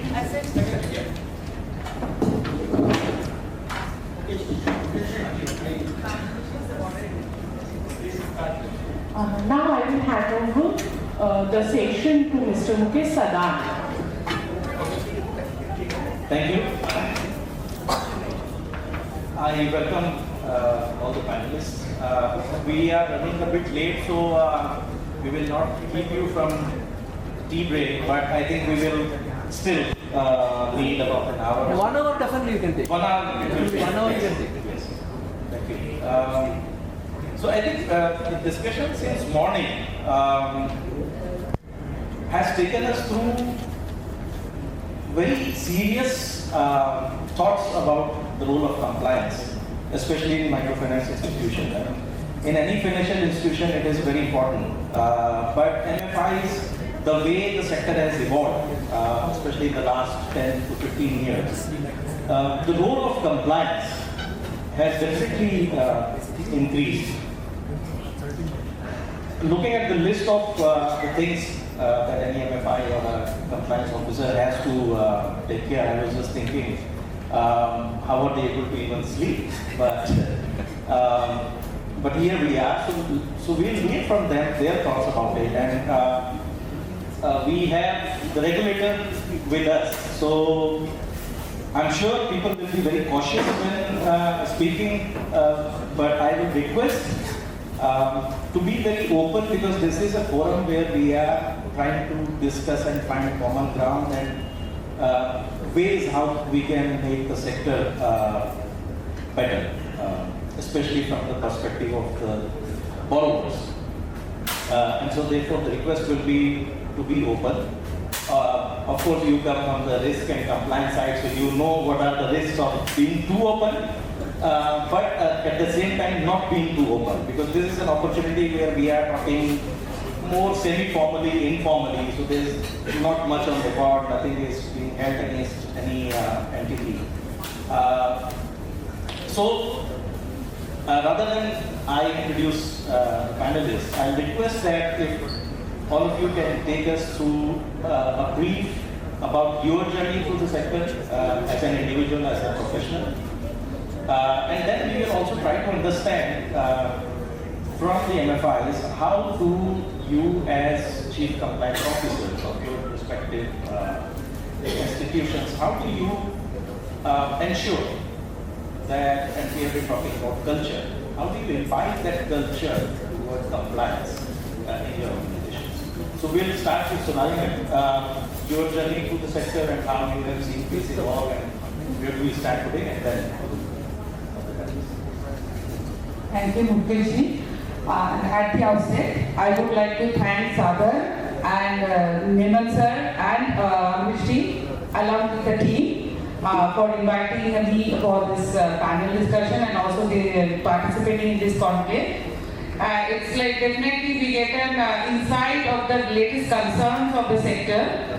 As Mukeshji was trying to indicate that we have to, I can just run through my journey in this sector. Let me just give a disclaimer at the outset. See, at present, I am actually heading Financial Inclusion and Development Department in RBI Lucknow. So, I am directly not concerned with MFIs as of now. So, in the interest of the panel discussion, it would be very much apt if all the CCOs can be very much free and frank in coming out with the concerns, so that we can come out with the actual issues which are prevailing in the sector. Because overall, as you would appreciate, whether we are in FIDP, and I'll tell you my past experience also in this the sector, what I have worked in my earlier posting in Bhubaneswar office. I was also the DOS in charge, so I used to handle MFIs also. I was directly monitoring Annapurna Finance, which is a major MFI in the Eastern part. So in that perspective, I had some certain experience or exposure, like what are the concerns are there. So in the overall, we are having an exposure of many various departments, and overall the concern of RBI is that the impact on the system should not be transparent in such a way that it has a systemic effect on the whole system, financial system. So in that perspective, whatever concerns we come to know, which can be sorted out or ironed out, or wherever certain things are there, to the extent I can give clarity, I will try to give my inputs. And we are eager to listen from the CCOs who are directly, practically handling the compliance part. And Ruchi ma'am from Earth Finance she has done a wonderful job of giving a detailed idea of the necessary compliance requirements, which I suppose each one of us in this room who are actually functioning in this sector are already following. But in the inside story, like what concerns us, let us discuss in this panel. Thank you. Thank you, ma'am. Thank you for the introduction. So, myself, Kapil, I'm working as a chief compliance officer at Microfinance Limited. I started my journey in a microfinance sector for almost 11 years ago, wherein I have seen many changes in the regulations and the requirements that regulators are expecting nowadays. So, starting from having creation of these positions separately for the chief compliance officer who will be taking care of these RBI regulations specifically. So this is a good initiative that RBI has taken in this sector and keeping them responsible for each and every compliances and the regulatory expectations, and even driving in best practices in the industry has to be followed in the company wherein you are working. So this is the primary responsibility as a CCO of a company, and as for the RBI that they have given many mandates with respect to the each and every regulation. So it is a primary responsibility of a chief compliance officer to regularly review those compliances which RBI is coming daily basis on a RBI has taken a good initiative. There are a lot of regulation that earlier was there. With the coming up with the new scale-based regulation, the lot of regulation has been repeated earlier. Now there is an only single regulation wherein the most of the compliances have been merged into one single regulation. And apart from that, there are a lot of initiatives that RBI has taken, and we as a chief compliance officer has to comply with those regulations in letter and spirit, and not into just providing clarification on the actionables on the particular regulation. It is our duty as a chief compliance officer to ensure these compliances are followed in the ground level, not only through passing those information, providing training to the people who are responsible for those compliances, but also to ensure that these compliance testings are being done for those compliance being actually implemented on the ground or not. So this is our primary responsibility, and we see lot of challenges in those implementation, but it is our primary responsibility to ensure these compliances are ensured at the ground level. As compliance is a business imperative nowadays, it is not just a regulatory requirement. Hello everyone, this is Anubhuti Kapadia. I am the CCO of Microfinance and based out of Ahmedabad. So I've been with PEL for last 7 years now in the microfinance industry. And first of all, I would like to thank RBI specifically for the requirement of creating a separate compliance function for the industry, which is the need of an hour, and also not just about compliances, but looking at the growth of the sector for the last 2-3 years, which has now gone to 47 trillion, and we might bypass the banks in the coming years. So the regulators, which had a very soft touch earlier with the microfinance sector, are now getting into the nitty-gritty, and it has always been taken as an example, as a guidance that RBI guidelines or any other regulations have been enablers to the business. The scale-based regulations or the guidance notes or any other regulatory authority with whatever they are coming with, it is always to enable the business, and the role of a chief compliance officer would be to balance the business interests along with being into the compliance and regulatory environment. That is what we need to assure as a compliance head. Not just to develop policies or frameworks or the implementations, but also to understand and imbibe the spirit of compliance in the efforts of the organization, which should flow from top to bottom. And to make that understanding at the senior level management, at the board level management, obviously you being a senior level employee just below the managing directors or the board of the company, being a guidance function, a compliance function should be looked upon as a guidance function, as people who are easily approachable to understand when you are starting to design a product or a process, that how that has to be taken according to the guidelines of RBI, what needs to be complied upon, and what will be the critical points that needs to be taken into account just at the initial level of initiating any process or operations. So it is not just about understanding the RBI regulations very well, but also to understand the business operations very well, to integrate it with the compliance function. Thank you. Thank you, Mukesh, and thank you, Sa-Dhan, for giving us the opportunity to just appear before our colleagues. So this is the second time which I am appearing for the Sa-Dhan event, and the panelists, and just to give the background, my name is Vikas Gupta, and I am Chief Compliance Officer of Sa-Dhan Credit Care Network Limited. And coming from the background of some of the brands like Haggis and Hero, I was part of that. The compliance function was very strong at that level, and getting the opportunity into the Sa-Dhan as well. I joined this organization 2.5 years ago, and getting the blessing from the top management.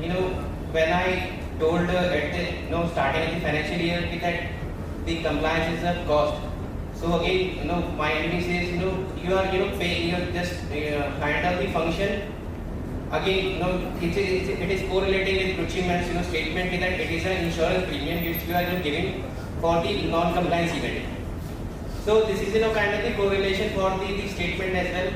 So truly kind of the fortunate for me to get this kind of the organization and to establish the compliance function and working towards the best compliance practices in the organization, adhering all the rules and regulations. Although Ruchiman has elaborated every regulations into the presentation, although everyone is doing the same.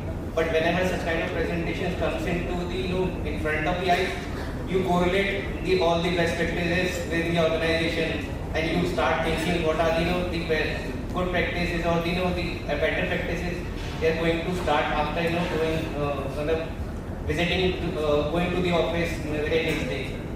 So this is kind of the platform where we can just and lastly thanks Adar for sharing the opportunity dice with Sonali ma'am over here.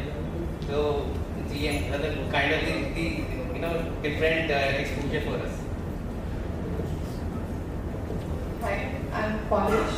I'm the CCO of Sa-Dhan. For me, I have an industry experience of 14 years, which spans broadly in NBFCs. I'm relatively new in the MFI sector, but I feel that RBI is moving drastically towards making things as equal as NBFCs are working. It's so rigorous. Having this compliance circular makes a lot of difference in how organizations look at this function and how they take it in stride with the new products. So, as I agree with what Anubhuti said, that we must have any product which is getting launched in any organization, it must run past compliance. There should be adequate risk coverages, the policies should be drafted, the SOPs must be there, there has to be a board approval. Anything that is getting placed has to be approved by the board, and any deliberations that we have done in the board meeting has to be calibrated in detail in the minutes. So that is a very, I think, yes. So this step RBI has taken towards having this function as an independent function and makes a lot of difference, including one more fact, that this function does not report directly to anybody. It is an independent function. That gives a lot of empowerment to it, power to speak, and ensure that whatever RBI directions are, we are complying it to the best.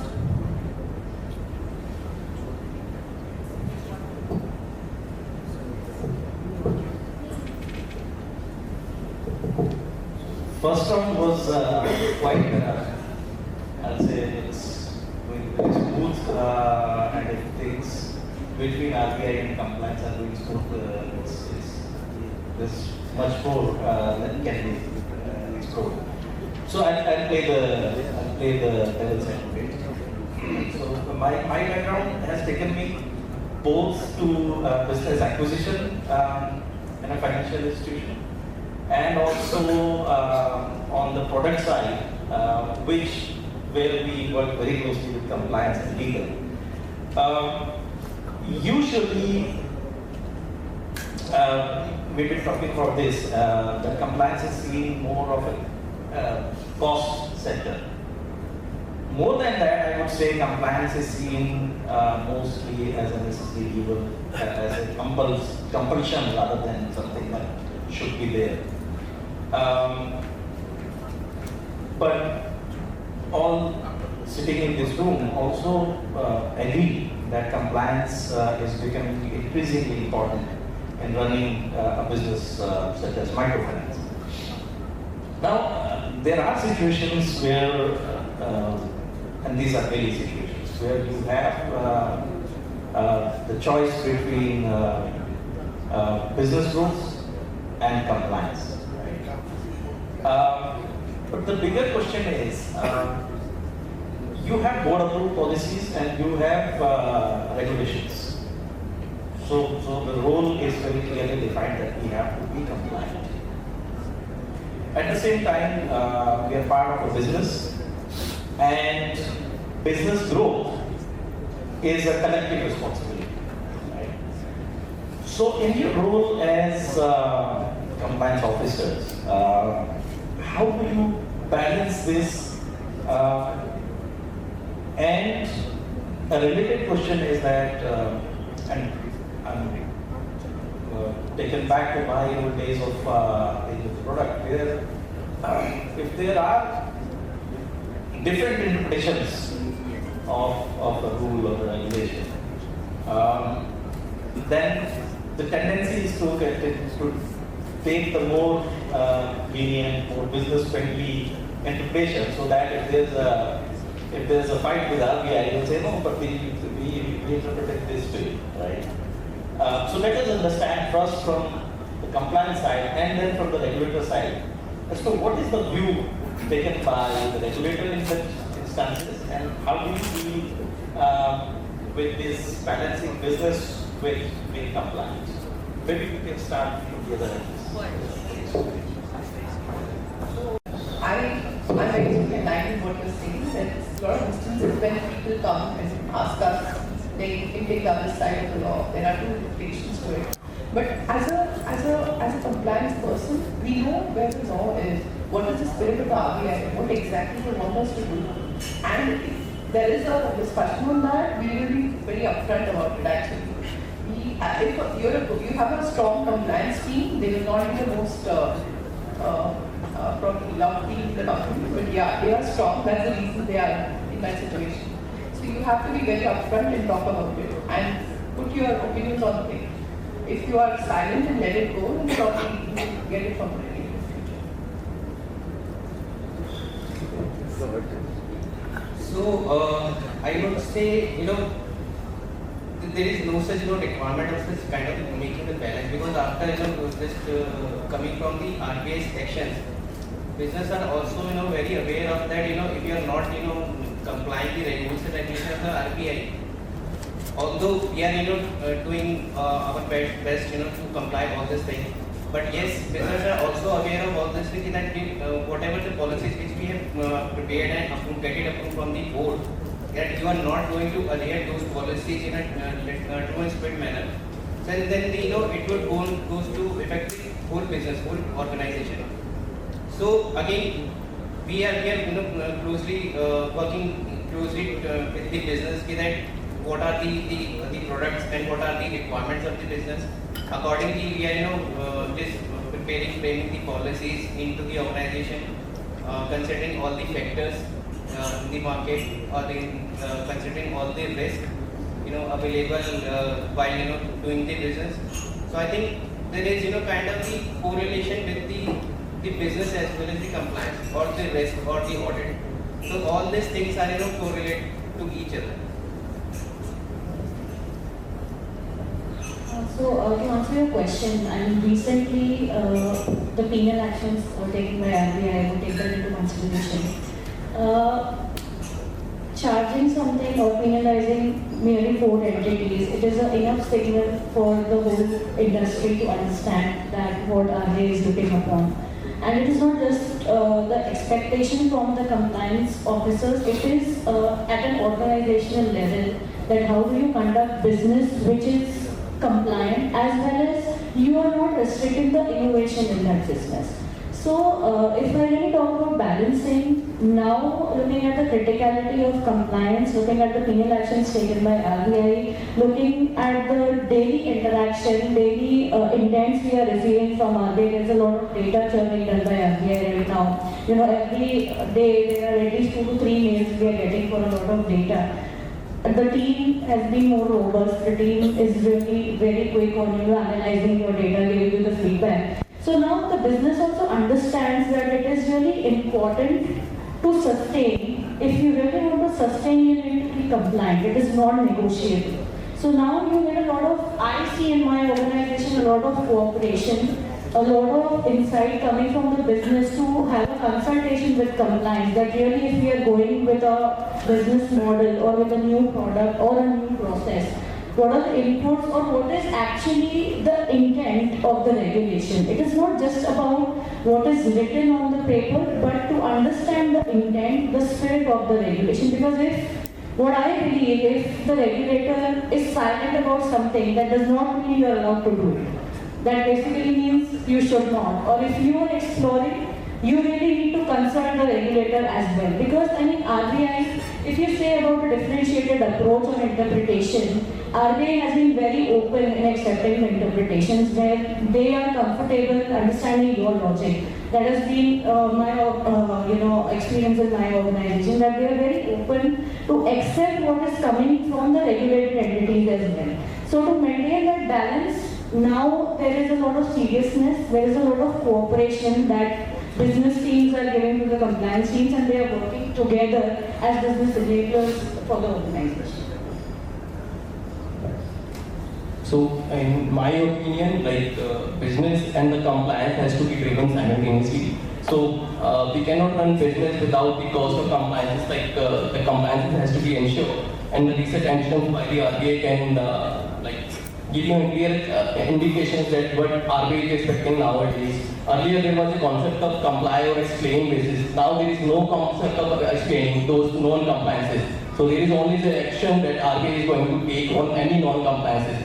And apart from that, RBI has recently come up with one regulation wherein the new Daksh portal would be integrated with your compliance module, which would be, I think, by April 30th, 2025, you have to integrate your compliance module with the Daksh portal. So you cannot hide those compliances which you are not taking seriously in your company would be directly reported to the RBI. In my opinion, so there is no concept of balancing those things with the requirement. It has to be certain things you have to manage those splits which RBI mandate that this has to be compliant, that customer interest to be protected, the disclosure should be transparent, the information should be flowed simultaneously with the customers, what all you are charging, what all you are collecting from the customer, that has to be properly disclosed. So the main intent has to be followed, and then you can do your business. Otherwise, there is no such balance between the compliance and the business.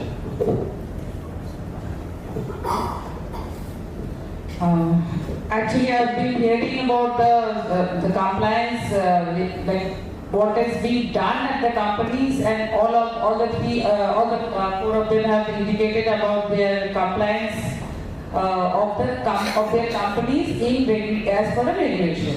Now, as Mukesh was indicating, that the concept of business, your business perspective vis-a-vis the compliance, it can sometimes become contradictory. So I am very much eager or curious to know from any one of them, now we are getting reports or news, the information comes to us that over-indebtedness, there are multiple loans are being taken by one borrower. Now, if you go a little bit on details, after we know that the instructions they are there from RBI and there are certain type of penal actions being taken, we are all aware of the regulations.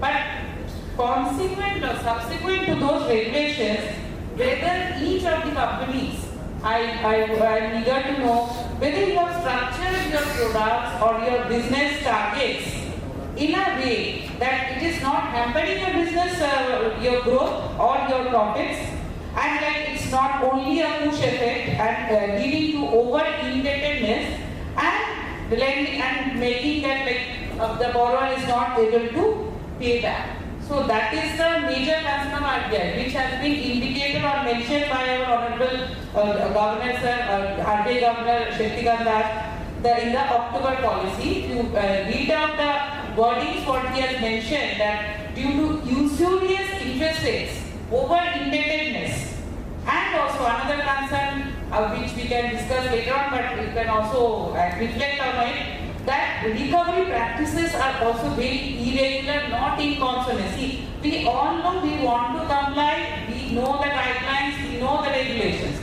But in certain matters, like we have a push effect, we have a target, how to have the fine balance.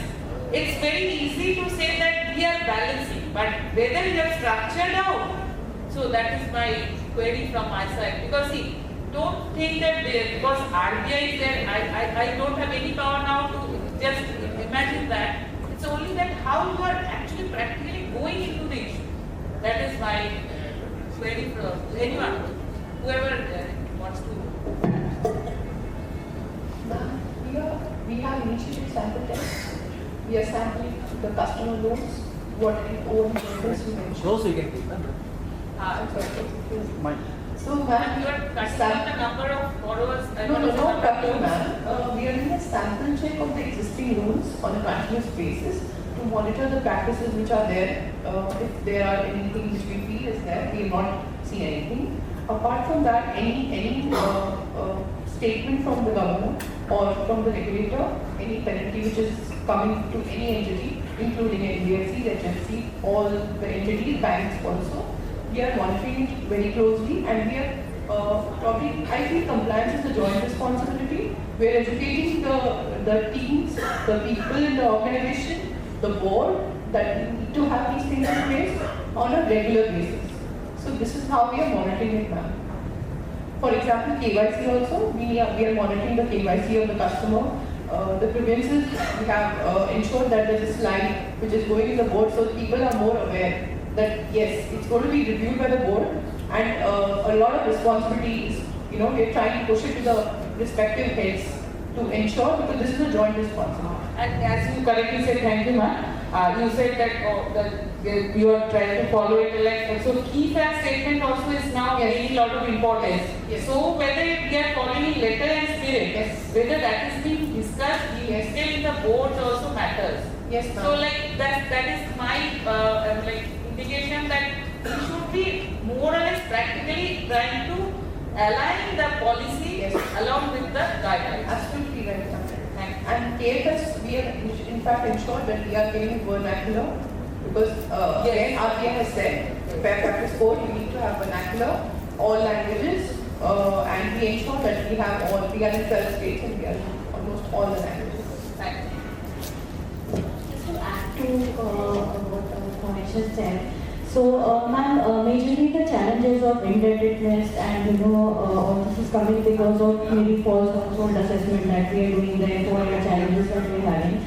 So basically in microfinance, majorly you rely upon the income which is being stated by the borrower. Right now, looking at the penal actions and looking at the concerns from the regulator, obviously integrating the policies, integrating the models, especially if you talk about the KFS, it has been very transparently now being given to the customers to understand right before you disburse the loan, so that they can make a fair decision whether they want the loan or not. In vernacular language, because half of the people would not be even able to understand that document, the people we are dealing with. To train your field staff is one of the major initiatives and challenge that we face as a company. But to the field officer is basically the representative of the company to the customer. So to create that criticalness, to create that awareness, and it really is flowing from the management, from the business teams, and also it really depends a lot not only on what you are writing on the paper as an income assessment, but on your reasonableness and your analysis being in the field for so many years. So now, if you really talk about integrating the policies, we talk about the KFS, we talk about the Fair Practices Code, which has recently come on the interest rates that being charged, from the date of sanctions rather than disbursements. So there have been a lot of system changes, there have been audits, there have been guidelines issued by the SROs also, as Sir mentioned about the Conclaves that have been there. We have implemented the system of, that we wouldn't be giving any exposure to the customer who is already having an outstanding of more than 2 lakh, or you won't be the third borrower to that particular customer. So such things have been integrated in the systems. Certain things have been integrated in the policies, and they have been appraised to the board, and with due, discussions and inputs from the board that has been flowing. Thank you, ma'am. So in addition to so it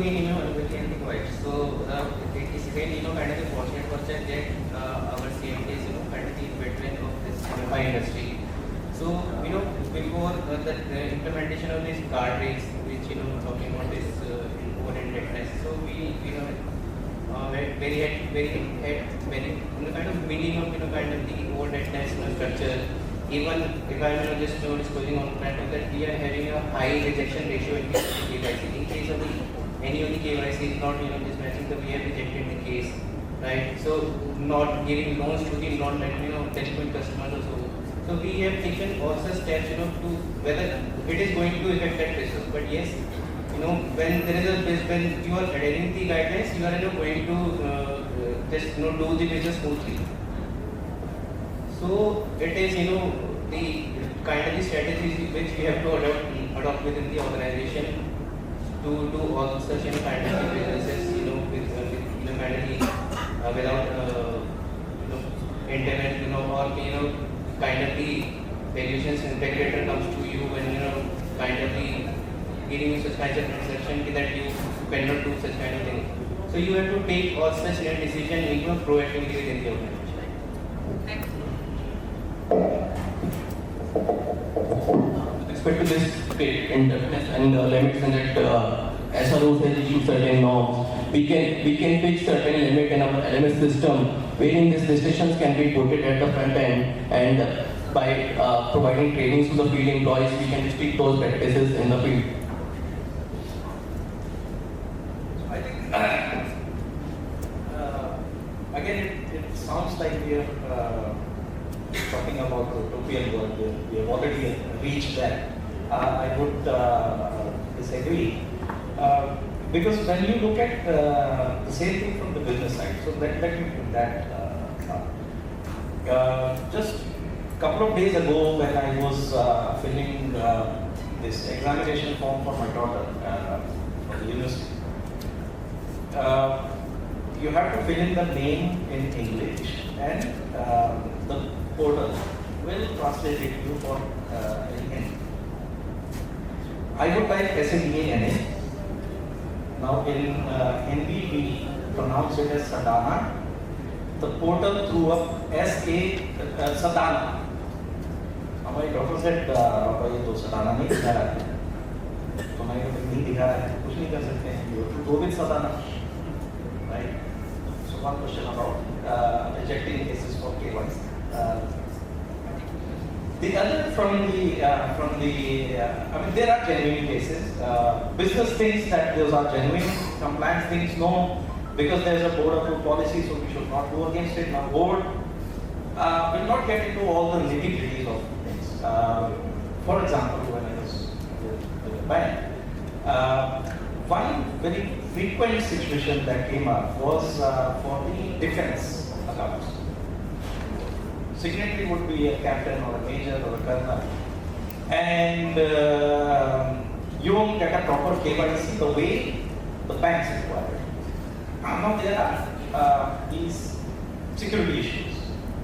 So you could say KYC, photo KYC नहीं दे सकते, right? तो अच्छा appointment letter दे दिया. Appointment letter के साथ में we need a transfer letter.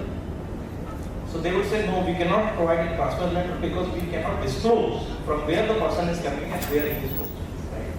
This is the account, he will be a secretary for it. Where is he coming from, where is he posted, what is his designation in that unit of it cannot be disclosed. These are security issues. Now you have an account, you have a genuine customer defense people, right? Feels very awkward telling defense people that as a bank we don't trust you. Because it is money, so therefore trust is something that has to be there. Now accounts could get rejected, relation is lost, people feel bad, but compliance is redundant. So therefore the question is, and again coming to the balancing act, is in these kind of situations, where do you draw the line? Do you want to be flexible, or do you want to stick to the guns? And therefore, again, the balance between, and it's not only balance between business and compliance. It's, I think, also to do with one of the things that we were talking about was transparency and reputation. Now, if you are rejecting too many cases, the word down with the field staff and also the customers is that ये MFI नहीं देती है, बहुत परेशान करते हैं, इससे अच्छा बैंक में चला जाए, ये वाली MFI थोड़ा लिमिट है, इसके पास में मिल जाता है, right? And therefore that spiral will go. So how do you deal with those situations, or do you frequently go back to the board asking for policy changes? ये हमारे को पिछले 6 महीने में दिक्कत आई है, ये वाला policy change करने की जरूरत है, या आप कहते हो कि तो कौन सा हमारे चल रहा है चलते तो that will take it, because कोई पहले ये भी कहा कि जब हम दूसरी साइड पे थे तो हम we could argue within our team who will go to the compliance to talk to them, because it's very difficult. Who wants to break with the compliance? So yeah, how is it with you? I think this is the harsh reality of the ground, that since I just having said that we have the high kind of the KYC rejection ratio, but this is the harsh reality unless and until you are updating your KYC, doing the compliances properly. There may be the chances of the coming of the frauds onto the ground level is very frequently. Then the resolving those fraud cases is much more difficult when you are doing as compared to doing the KYC compliances at that point at the time of disbursal. So I think this is a harsh reality, and we have to go with the proper KYC check and then disbursing of a loan to the customer rather than just seeking some kind of the. I just when you are just talking about starting the discussion, so I had the example comes into my mind that we when we are disbursing the loan to the customer and we are submitting the data to the CIC. So CIC normally send the scores to us, right? And we have to as per the reflection we have to just analyze that score and submit it to the senior manager. What is the score? So we normally get very lower score into the name column, because the CIC format is such that you have to update 2 tokens into the system, and into the KYC that person is having only the single name. So just to improve your score, you can tweak such kind of the changes. You can just, for example, mine is Vikas. I don't have any middle surname. So Vikas in the surname also you can put in the class. So that is the different technique which you can just improve your score. But getting the score, at the high level, you can't do such kind of the changes. Let it be Vikas is there, Vikas. So you just put the Vikas into the first name and let the remain, the other column remain blank. Although scores come down, but it is the reality of the score. Both the columns, your score also gets affected. So we have raised the query to the CIC. Yeah, we have raised the query to the CIC, but CIC is again unfortunately saying this is the format and we have to limit it. Then we are just file the same. We'll just see whatever the things improve into the system. We'll just update you accordingly. Definitely, if it is an industry concern, I will definitely look into it. So I suppose that may be taken up if it is an industry concern, like overall. But like what Mukesh was telling, I was just reflecting on his thought process. Like it may be a concern for us, like a name identity, as they say. So given the latest AI techniques, if we are applying such techniques and trying to have the best of the data or the information, and we are able to identify the person in a proper way, I think that can help out. We can explore. Be it risk management, these are the latest way. Yes, please. Yes. In fintechs, this technology is there. Yes. I have worked with a company which used to do this. We used to onboard customer online, right, without the physical presence, no branch in India, but we still had like 50,000 plus customers and huge book. But that was not a microfinance. The digital lending guidelines have to be complied. RBI has a huge circular. They have used on how to monitor KYC for such customers. You need to have watermark. You can onboard these customers, but MFI customers. I'm not indicating anything, but as you say, latest techniques are coming up. It will also be coming up in future, which can help us. Fintech platforms, you can pull your data from NSDL, right? and you can click a picture. There's a process how to do it. You can do eKYC, eKYC. There are various processes, and right now OBD is the most popular one. Yes, actually, our RBI Innovation Hub is constantly working on this type of latest concerns or issues. So, like lot of cohorts are doing certain types of products which will help us to overcome this concern. Yes. So, we are expecting good types of packages in future. Like even if the CIC is not having a ready, what is the solution to your problem as of now, but it will definitely be taken care of. So then, as we are saying that obviously we are trying to integrate a lot of technology for all these challenges that are coming in. Also, I mean, at the very basic, your KYC AML guidelines also give you a lot of reflection on such exceptional cases where you can go for other ways of identifying the customers. But if we are, just right and thus taking that call to ignore that KYC thing and you are still going for business, that is still a loss to business. Because distributing money is very easy, your collection will never come back. So that is ultimately opportunity cost loss. So I mean at that point in time, there are very conscious calls, not right now, but from since beginning that we have been operating that we have really relied on very good practices on KYC. Because I mean, a lot of MFIs, even the NBFCs sitting here are using technologies to validate KYCs. So KYC validation, if there is a rejection, it is a rejection. Even if it is a business loss, it is a rejection. Because ultimately, at that point in time, you are eliminating that delinquency in such a situation. So that has been taken very seriously, and also, I mean, RBI right now is having a lot of focus on KYC AML guidelines. That the FIU portal, we are talking about the suspicious transactions. There have been frauds, people are having multiple IDs that people are using. You will have one in the CIC, you will have another in the system. So that check, I mean, obviously it is not at all possible to 100% go and do it, but relying on the system, obviously the technologies are improving. Right now also we are integrating a lot of systems that are helping us validate it. But looking at the scenario, I mean, as ma'am is suggesting, in the coming time maybe we will get certain products which are also cost effective and that goes with the business to, mitigate such incidences. Half of my list of questions, and I think audience would also like to ask questions, but I just have the last one because I want to, and this is out of curiosity, and also for the RBI to tell their views about it.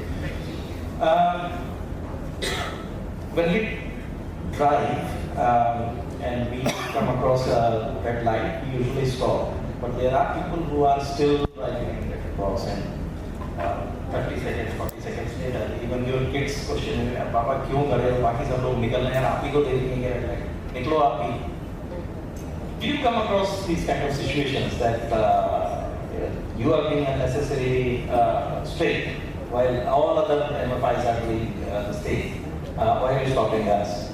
And therefore, the question to RBI is, how do you ensure that all the entities, all the REs, are being strictly monitored, and it's not that just because one or two were caught on the wrong foot, they are penalized, while others still continue doing it, and they get scot-free, and then the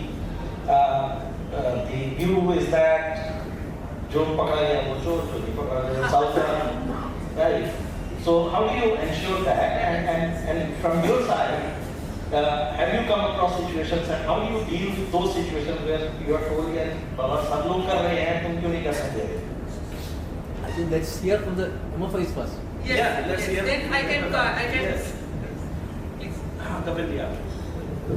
Like wherever we have certain doubts on certain compliances, we always take guidance from the SROs, industry practices, and the regulators wherein it is needed. So it is better to always clarify those requirements, whether we are in a situation that we have to go with those requirements or not. So it is better, like there are a lot of actions that RBI has taken on various institutions and the companies, including banks, NBFCs, HFCs. So you have to do risk assessment on all of these actions that RBI has taken. You have to analyze those root cause actions of those penalties and actions that RBI has taken and do a risk assessment within your company whether we as a company are complying with those requirements or in letter and spirit or not. Otherwise, just to avoid those penalties, not just to avoid those penalties, it is about the reputational risk of the institution and about the customer trust that we will lose when there will be an action from the RBI side. Like there is a recent press release from the RBI on October 17, 2024, wherein RBI has also asked certain risk assessment from all institutions who are registered as MFIs, like what risk assessment they have taken on their board about these penalty actions that RBI has taken. So I think this should be the practice that we should follow for each and every actions that that RBI has taken on various institutions. So doing the root cause analysis of any actions and suspension of license for disbursing new loans. So you have to analyze those things and you have to do the compliance testing within your institution whether you are complying with those requirements or not. It is only for the precautionary matter, and apart from that, compliance testing is a big role in an institution that you have to do for each and every regulation which is applicable to your institution. Not only for the RBI, even for the other regulation which is applicable to your institution. So we, as a chief compliance officer, you have to ensure that each and every compliance which is applicable to your institutions are complied with in letter and spirit. I think we should learn from the actions that RBI has taken and we should make it a regular practice that we should do the research for each and every actions that RBI has taken. So just to take your example ahead of the traffic lights we were talking. So penalizing the entities and more than that restricting the business is a red light from the RBI and it is a yellow light for the industry. That if you're doing it, you need to stop. You need to stop there. Even if, what I believe from my experience with the regulator gives you ample of opportunities to correct your actions before they penalize or they restrict your business. There will be repetitive inspections, there will be repetitive responses. Responses will be considered even before they enforce a penalty. So it's a very conscious call. And obviously there have been situations where it is like कि पूरा industry कर रहा है, आप क्यों मना कर रहे हो? So पूरा industry कर रहा है, पर validate करना हमारी जिम्मेदारी है.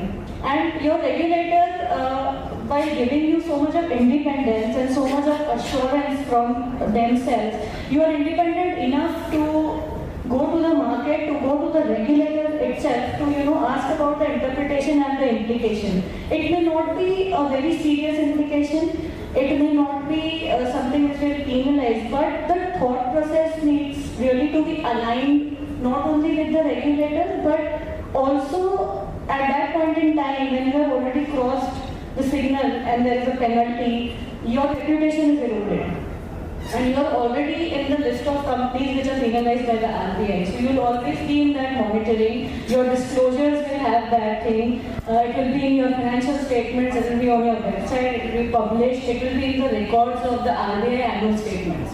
So, that reputational risk is much more of importance than, taking such calls of just not stopping and going ahead. Certain recent actions and the recent supervisions started by RBI are a sign itself that you need to slow down and you need to check and map your processes that where you are standing. They will not ever challenge or ever question you that you're not doing it. They are just trying to promote a culture that you do a business in a way, you map your process in a way that the regulator is, and the regulator will really help you with that. So even the regulations, the penalties, the press releases, the guidance notes they are giving, it is just to enhance good governance, good practices in the business culture, and obviously in case of MFIs where it is a heterogeneous industry, you can't fit a framework for all the companies looking at the diverse products, looking at diverse processes, different structures. So, as I have earlier also mentioned, regulator has also been very friendly in accepting our suggestions. Even the SRO, Sa-Dhan, has always been very open on taking the suggestions, the field challenges that we are having. So, to erode your reputation, to get into a list where your name is highlighted into a penalized company, it is better to be compliant because it is completely non-negotiable looking at today's environment. So sir, as per your query, I will not correlate with the traffic light because nowadays policeman is also standing after the red light because once you jump, you will be caught and you have to pay the fine. So in our case, the regulator is standing first kind of behind the red light, giving us kind of the indication that you are going to jump the red light. You have to just take care of the your organization. And in fact, in the last week we had attended the RBI CAT program, where they have also highlighted that once you have been penalized, your name is going to appear into that list, and then RBI is going to just supervise you more closely in as compared to when you are not into the list. So you have to take care of all these the issues while jumping any red light or when the crossing that rules and regulations. While doing everything, you have to just be cautious. The question was that whether you are getting pressure from the management. To jump the line. The question when the Vikas asked, sorry, Mukesh asked was, are you getting pressure from the management to jump the line? No. So that is what I had just highlighted that it was important for me, and that I joined this organization where the compliance is giving the much more importance, that because we already taken the measures where we are just where we are restricted ourselves not to go for the such kind of disbursement. So we are just fortunate for us that we are part of that such organization where the disbursement. Sir, you will get the real answer during tea break.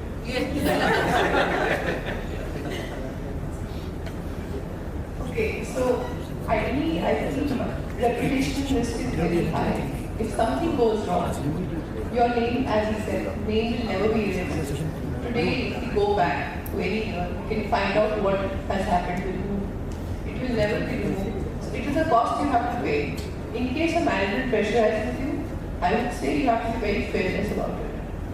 You don't have to beg, you have to explain it to them as many times as you can. And if you face an issue, you should document it. But obviously, as of what I feel, in my experience, nobody has taken the courage to document it because they are scared.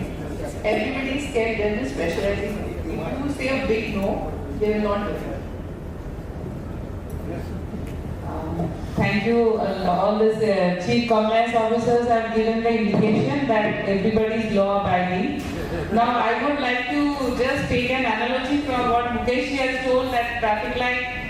I would take it in a different way, like how we are monitoring. I need to say how it is happening at RBI. I will just give an overall picture. Like you can consider RBI as of now, the pattern of the supervision happening is risk-based supervision, and it is a unified supervision. Like anything happens in a bank who is also having any correlation with the NBFC or NBFI, it comes to the notice. Why? Because we have having a risk-based supervision with a constant monitoring through the outside returns or compliances what is supposed to be submitted by the respective companies. So every time the profile check is happening on a constant basis, and you can consider RBI to be like the drones overall, having a cross check, and the traffic lights would be our SROs. I would take it in that analogy because SROs are showing the light to the industry and which is in the sector to show where the things are going wrong, where the guidelines are not being met, and they are giving a guidance to the MFIs or the concerned entities. And as regards sir's question that how we are keeping a track, as you could understand based on this risk-based supervision, whenever any anomaly or any non-compliance is coming to our notice, and it is definitely coming to our notice not only through compliances, through complaints also. We have a very strong complaints redressal mechanism. So any single incident or any multiple incidents reported, it is taken very seriously by RBI, and you will appreciate even our governor sir makes I need to say mention in the policy. So such is the concern that see when we are all trying to approach for an inclusive growth. So any sector, any entity falling behind be it in respect of policy compliance, be in respect of not supporting the borrower who is in the bottom of the pyramid. I am talking from the financial inclusion angle. So that can also cannot be overlooked. So any borrower shouldn't be actually deprived of the facilities like if penalty provisions on the prepayment charges has been removed, it has been removed. So all these concerns, wherever are coming to our notice, very strict action or very strong messages are going to the entities. So there is no scope of overlooking or non-monitoring by RBI, and with the support of the SIOs, we will definitely take care of all the concerns. Thank you. So now we open it for the audience. Any question? होंगे तो लेकिन they will ask. They will ask you in period. तो एक round 5 minute क्योंकि ये मेरे दिमाग में बहुत देर से है. So it seems that we have a set of question is there? CCOs. That question is there? Yeah. Oh great. Thank you. You made my job easier. Hi, good afternoon. Ma'am, my question is specific to, as you have mentioned about the customer complaints, we have to kind of treat it very seriously. So my question is, we have a grievance portal wherein the customer can raise complaints, and we have a customer care wing also. For any queries, any clarification, they have reached out to this customer care wing. But recently what we have experienced is that the company, for certain queries, we have categorized it as query, but some external auditors, they come and review the queries. For them, some of the queries we treated as queries, they feel like it's a complaint. Okay. So it's a very subjective matter, like how we interpret a complaint as a complaint or a query as a complaint, it's very difficult. So how RBI is kind of treating us, or how we need to interpret what a complaint is, or if a query needs to be treated as complaints. Any thought on that? Ma'am, this part of it is it's very thin line existing. Like in fact, it may be not only a query. Like you have to find out what any financial loss whether that person has suffered or he's being harassed, he or she, the borrower. So that type of clarity can be given to the auditor. So then only it's a material concern to the auditor to be mentioned in the audited reports. Otherwise, it should be overlooked as a query only. So it depends on the management or the compliance officer of that company to clarify the status of that query, be it a query or a complaint. You have to be having a clarity when you are explaining. And unless and until the borrower, and obviously if the borrower himself is approached and you try to sort it out, you can also get a satisfaction it has got resolved. That type of a message also you can get it back from the borrower. So it is getting sorted out. So I don't think the auditor should have a matter of concern after that.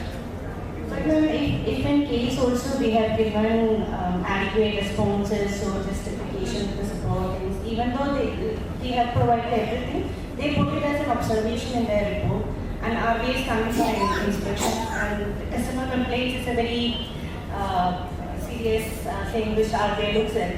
So no, definitely see, if it is a major concern of the company, like it's one or two stray events and it has been resolved, I don't think any RBI inspector, I mean to say SSN, who is coming, who will be having a major negative comment on that.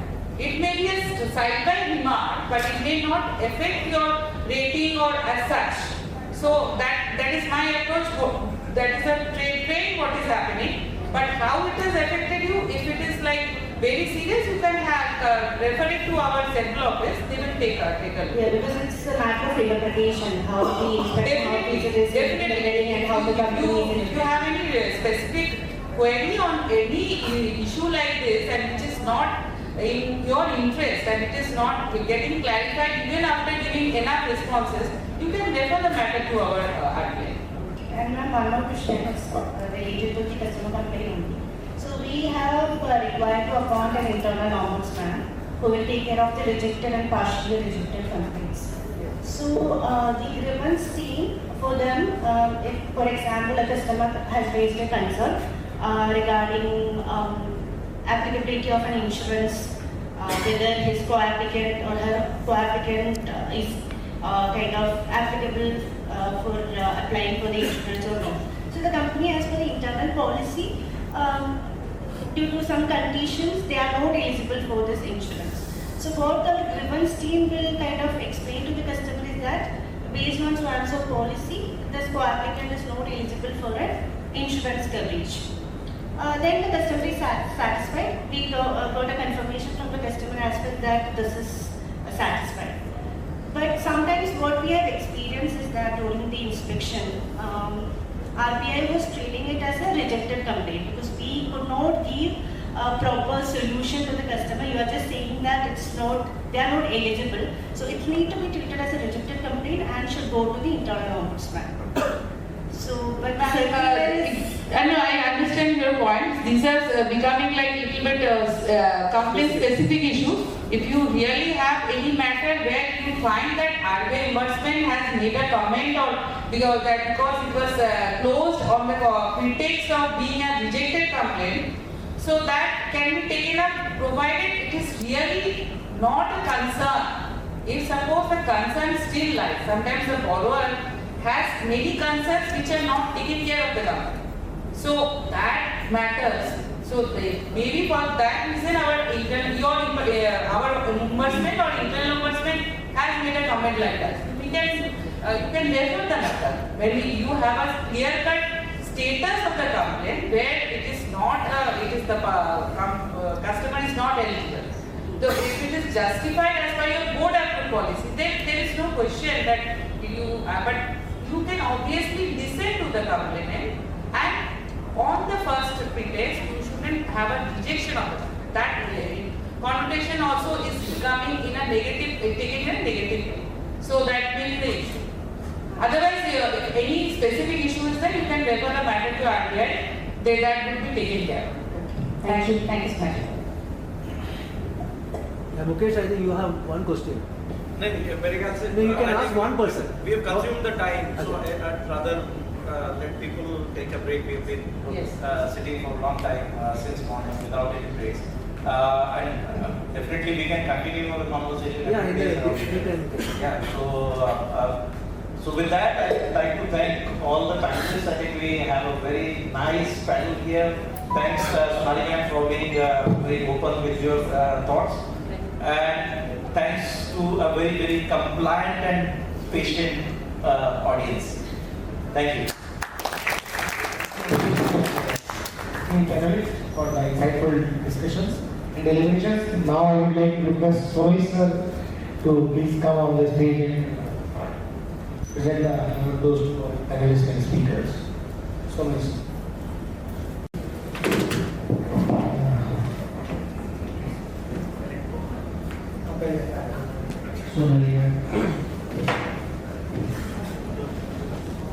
ठीक है सुबह sir को भोजन तो सुनाई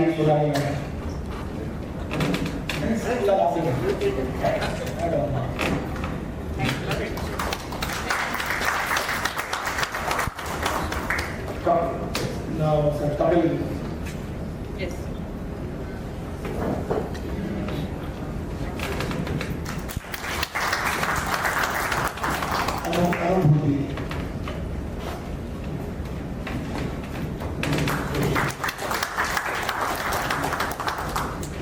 Vikas.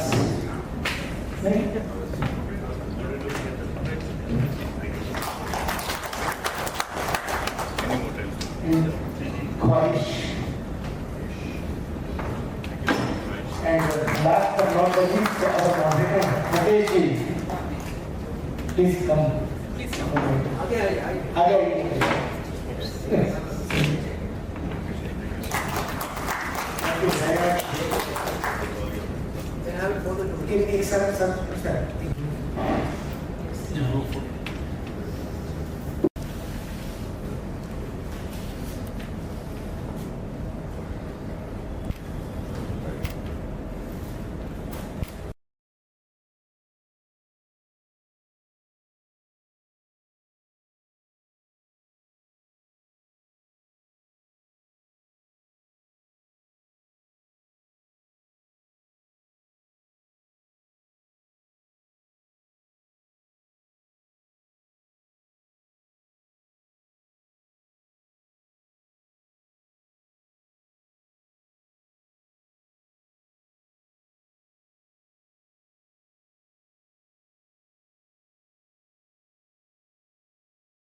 Good afternoon, everyone.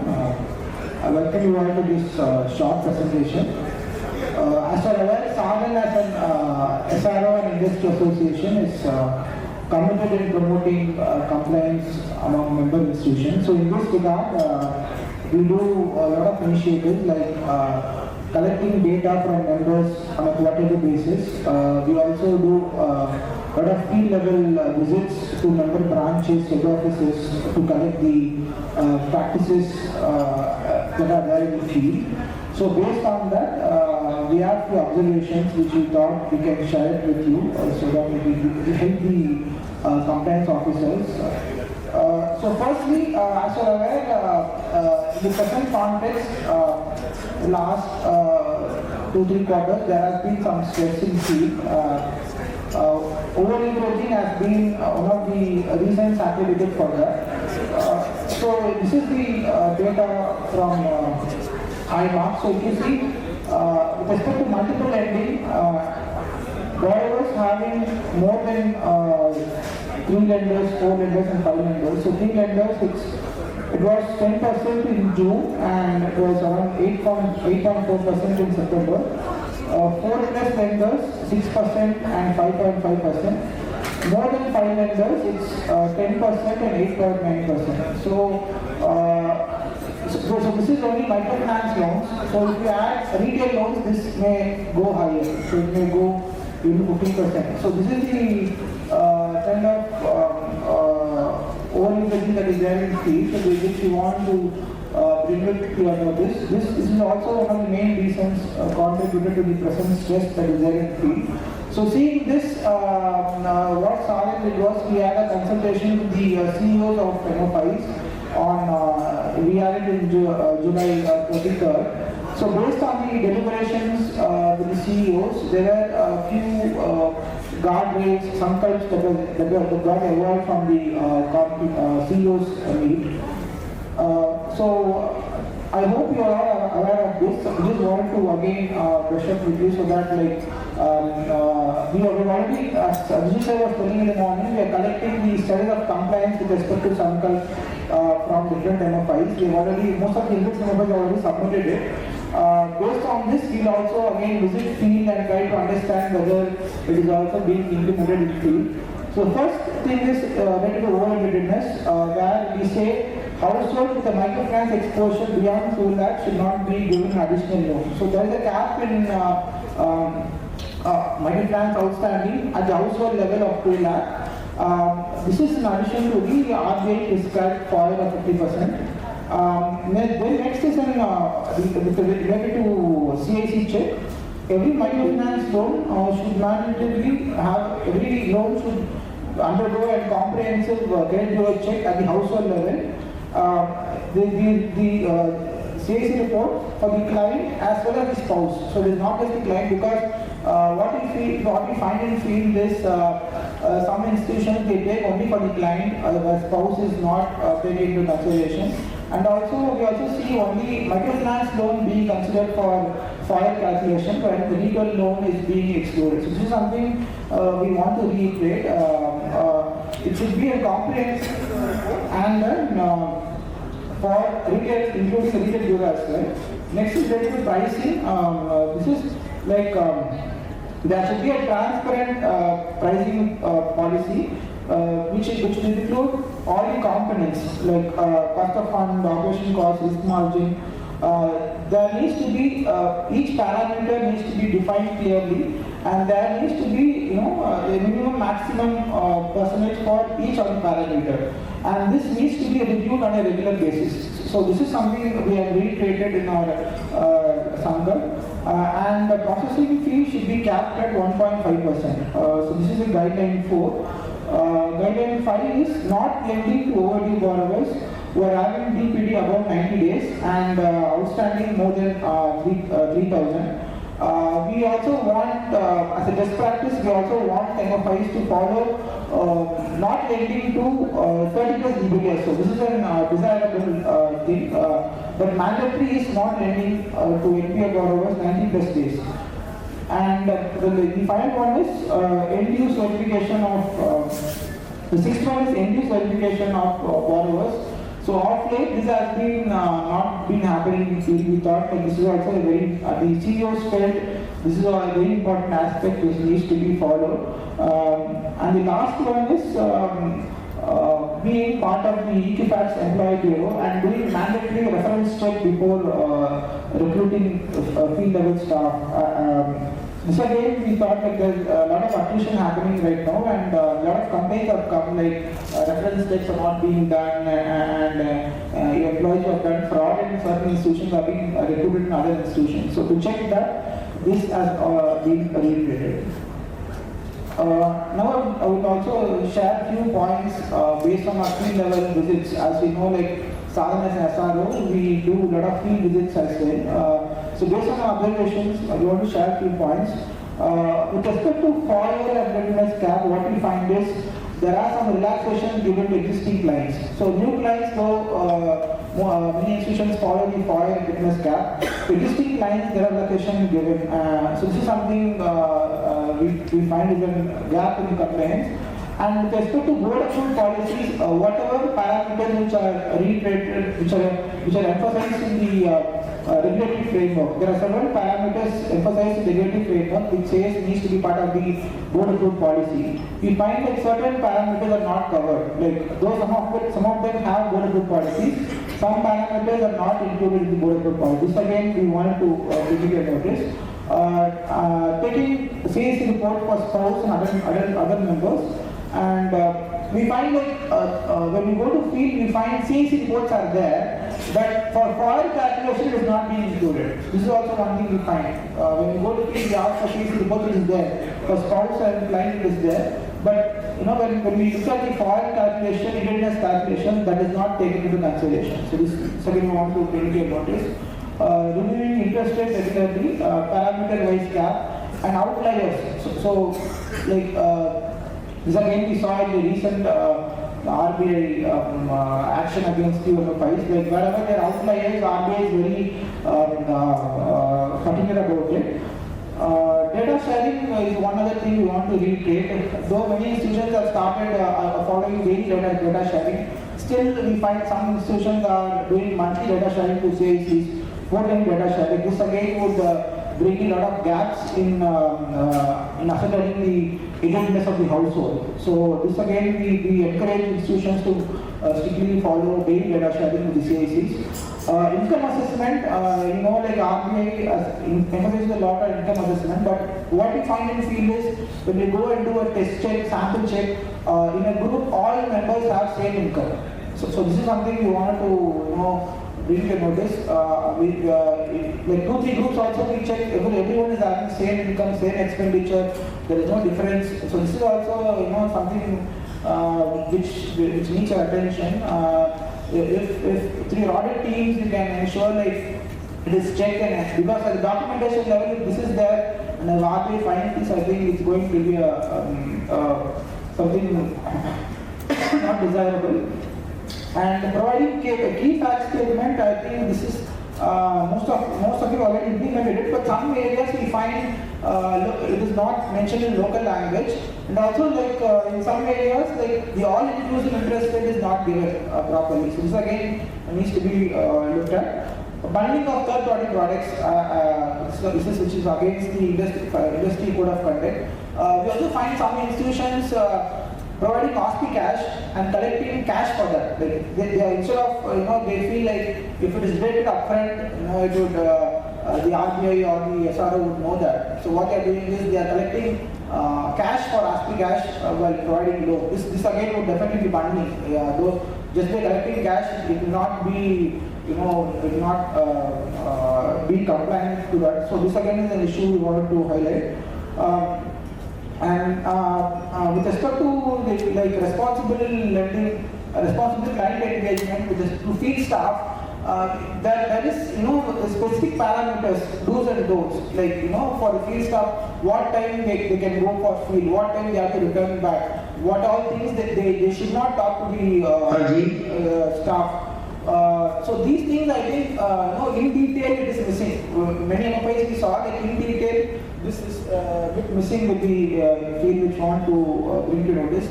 And with respect to transparency and disclosures, display of interest rates, details of loan products, GRM mechanism, whistleblower policy, fair practice code, RBI and SR membership. This display in some MFIs we find it missing in branches and also in the website. And choice to borrower and trade like insurance. This again in the recent RBI inspections to two institutions RBI has raised this. When you are offering a credit like insurance to the borrower, there needs to be at least more than one institution choice needs to be given. The borrower will choose which institution they will take the credit like insurance. So this again is one thing we want to reiterate. And finally, like adoption of eKYC. As we've seen a lot of frauds, C-level frauds. As far as possible, we encourage institutions to adopt eKYC and also taking standard KYC. Like wherever this one thing we find, wherever the FOIA exceeds the 50%, there are newer other KYCs taken to ensure to see to that the FOIA is within that. So this again is not a desirable practice. We wanted to flag. And lastly, the GRM mechanism. As even the previous panel it was discussed, there are few gaps still we observe in GRM mechanism. Even very large institutions, number of complaints that come in which get escalated is very less. So this in a way shows that the GRM mechanism is not that strong, or the borrowers are not aware of the GRM mechanism. So this again, if you can see, it can be strengthened, it will be very helpful. So yeah, thank you very much. Thank you, Karthik. Now I will request, we will start our panel discussion on best practices and challenges. I will request Mr. Abhijit Ray from UC Inclusive to join us. He is the moderator of the session. Now I will request Mr. Ankur Agarwal, Chief Compliance Officer of Sonata, to join us. Mr. B.B. Singh, Chief Compliance Officer of Cashboard. So please join us. Mr. Rajesh Mishra, CEO of Samabit. So please join us. And we also have Mr. Indradev Pandey, Chief Risk Officer of Utkarsh Small Finance Bank, virtually with us.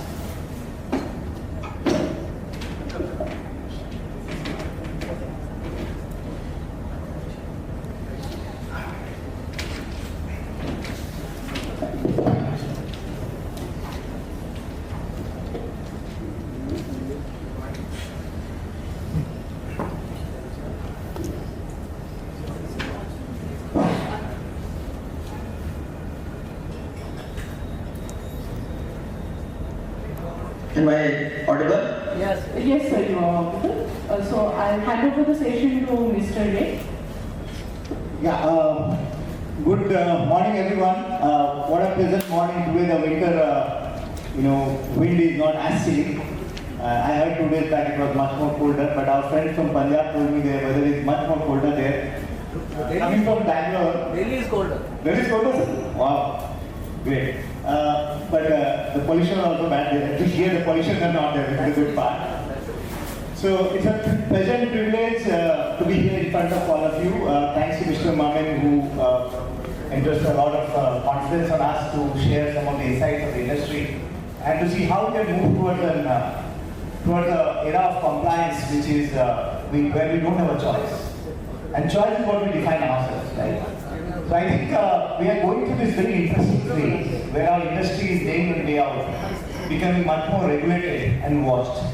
It's like the era of early days of banking. And as much as we complain about it, we know that we don't have a choice. The choice is just to become better version of ourselves, so that anybody in the market looking at us will say, hey, this institution is the institution to watch out for. And we all strive for excellence, and as our institution should also strive for excellence. So let me welcome my amazing panelists. I know Ankur for donkey years, if I may use the word. I was blessed to have raised, I think, 4 rounds of capital for Sa-Dhan as an investment banker. So I've been interacting with Ankur for so many years. We'll hear a lot of insights from him, from MFI to banking and how the compliance is changing.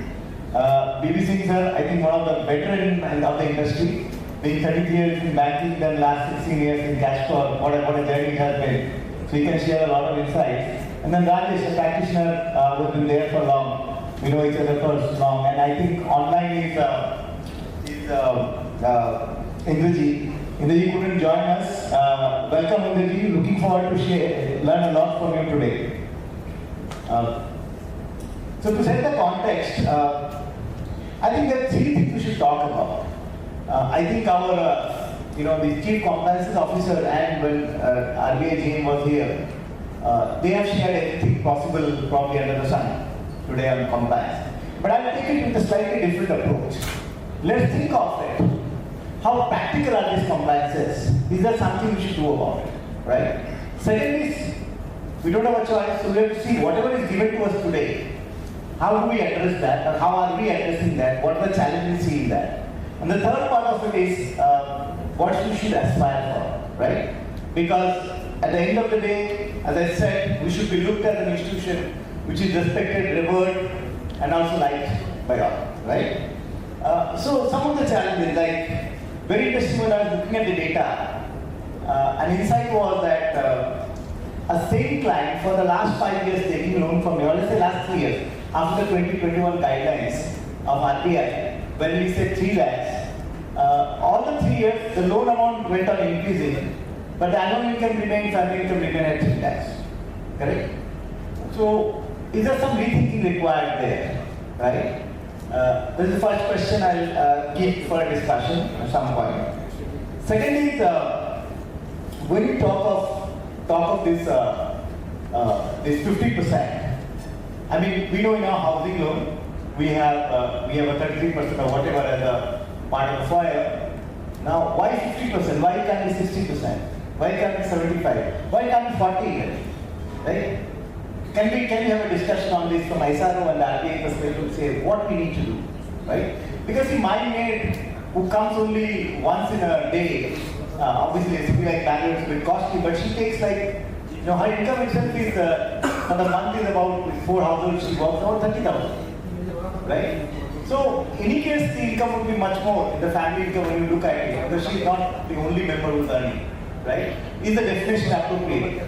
What should we do about it, right? Coming to the issue of this very interesting case of CIC, when you check the data, a lot of things are happening in that. And how do we involve the CIC, the regulator, to figure out the right approach? Thing is like when you apply for CSI, sorry, when you go to the CIC to check what is outstanding, right? There are 5 entities probably checking at the same time. So what is the real-time impact of this? Some people even will not disclose the amount. Somebody says, I'm giving only a 5,000. Because they want to check whether it's eligible to lend or not, right? Instead of you can say that I'm lending 50,000, maybe it will become ineligible, right? So is there a real-time mechanism which we can look at when that outstanding is there, and once it's checked, in the system it remains, so that When the next person comes, he knows that there is already an application there of that amount, and that application will go off the system when the loan is sanctioned automatically. Right? When the reporting happens, and the amount cannot be changed. If it changes, there has to be reason, there has to be validation and things like that. So I think there are mechanisms we'll have to think about it. Third is we have to think of the level playing field. I think we discussed in the last session. Sorry, I'm taking a bit longer because there are some certain things I wanted to highlight. The level playing field is, see, we, as somebody, I think one of our panelists said, that from 75% of net assets we moved to 85%, right? But this is not the total assets. Actually, we had a worse footing because most of our funding comes at the end of the month. Our borrowing comes at the end of the month. We are always in a challenge of compliance. And coupled with that, now think of the unlevel playing field where the larger NBFCs who are only about can do 10% as the microfinance have been hiked to 25%. So they with all the muscles are pushing things up, correct? Then the small anomaly is also on the pricing side. The economy of scale of a small MFI to an economy of scale of a larger entity from a price point is different. So today there is no market cap. So somebody at a bigger size can also charge 26. I as a small MFI have to charge only 26 because there is a competition and the price advantage is not there with me. So I think we'll have to think of that side as well, which was earlier regulated. So there are some of these things which I thought I'll put up front. Now coming back to my panelists, I'll start with Ankur, who has been a veteran in this space, having been with Sonata for long. Now Ankur is going through a very interesting transformation from a NBFC MFI to a bank, right? As you know, Sonata has been taken over by Kotak.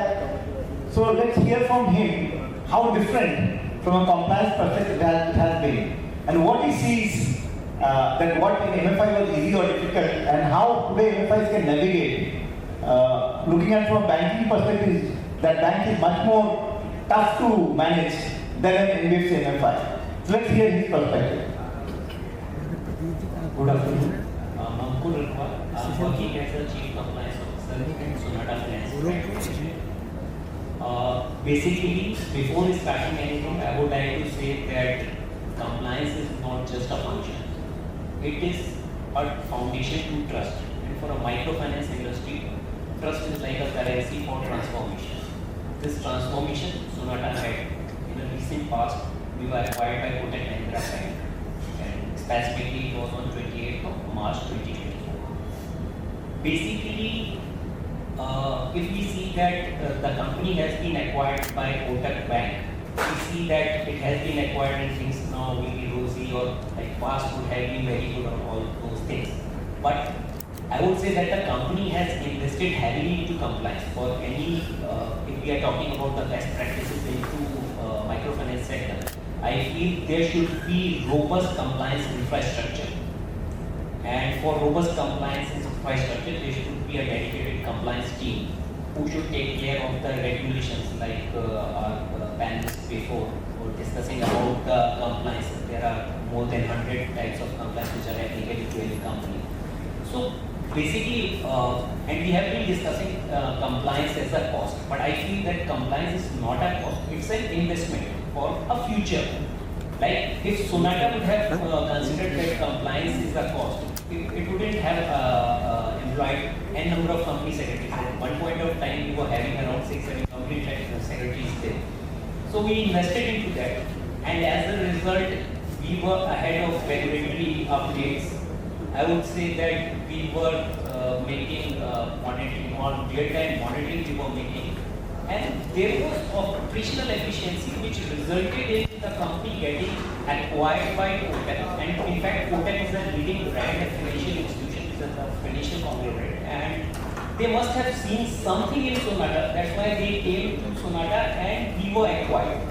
The post-that acquisition also, it's a transformation time wherein the company has surrendered its NBFC MFI license. Obviously, it was a regulatory requirement that the company was required to surrender, and the company is now getting merged with another microfinance arm of Kotak, that is Basis Microfinance.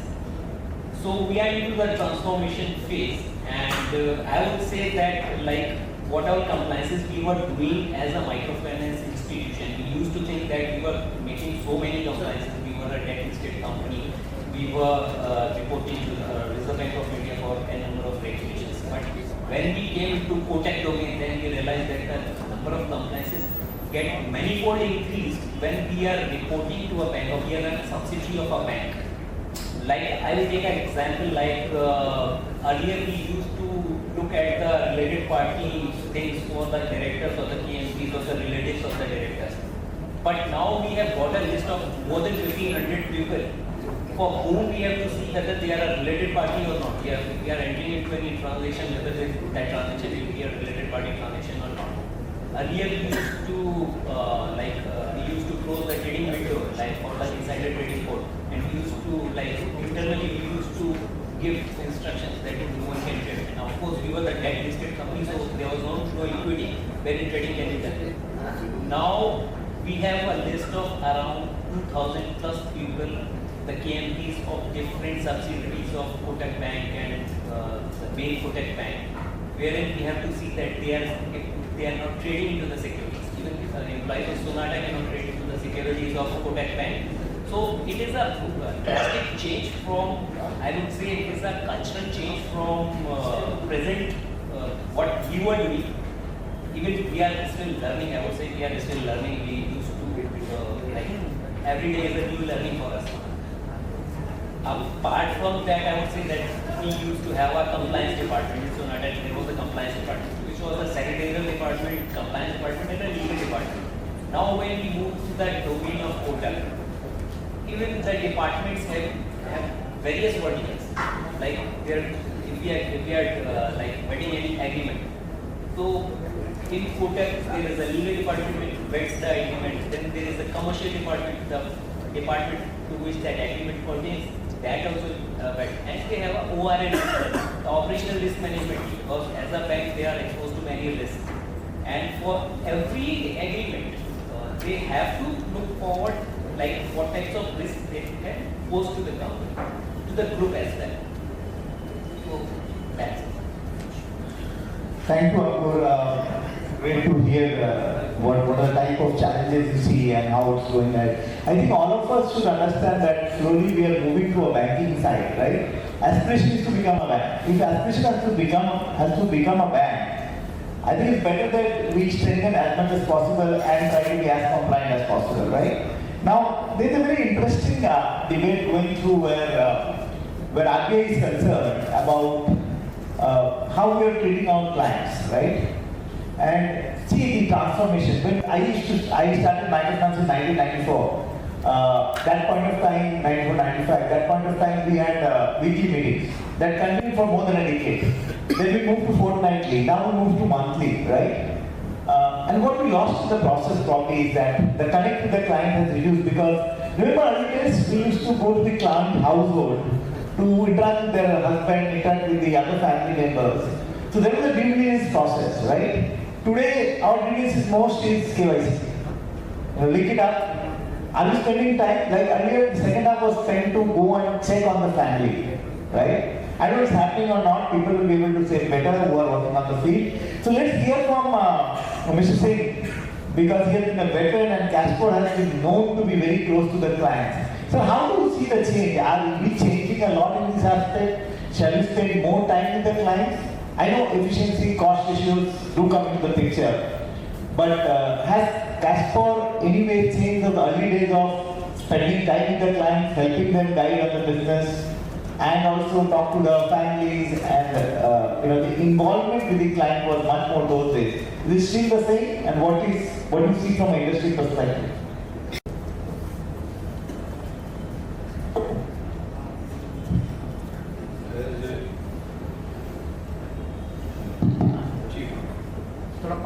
Thank you, Mr. BBC, CCO. I have been associated with Ashford from about 14 years. I have worked in the CFO as well as CCO.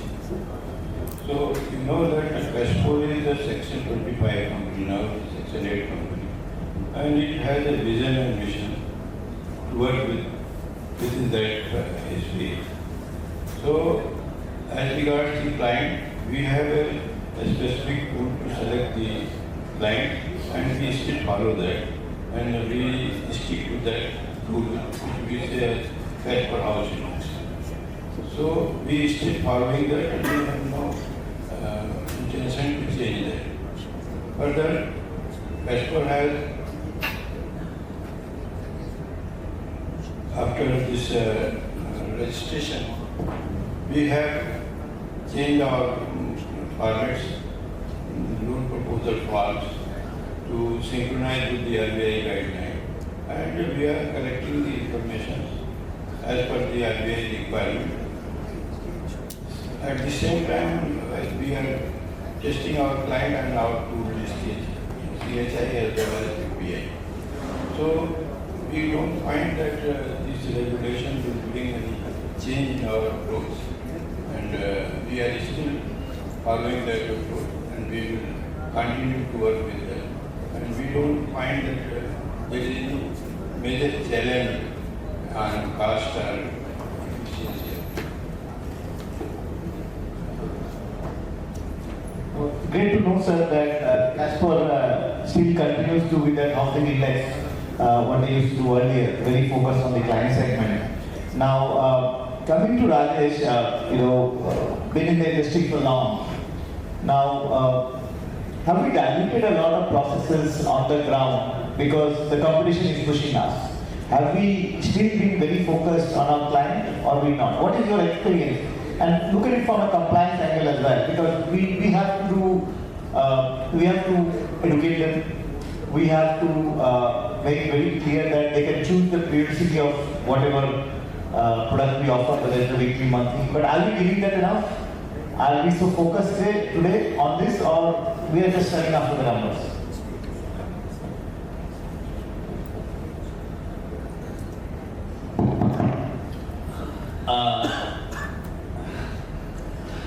As VP sir already mentioned that they are still using CHI or PPI for client selection.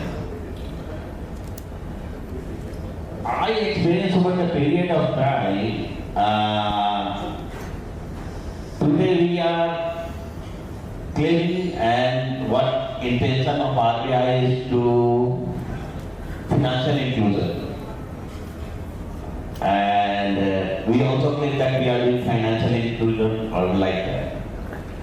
Nowadays it's easy to identify those people, unserved people in an area, because we have a tools, we have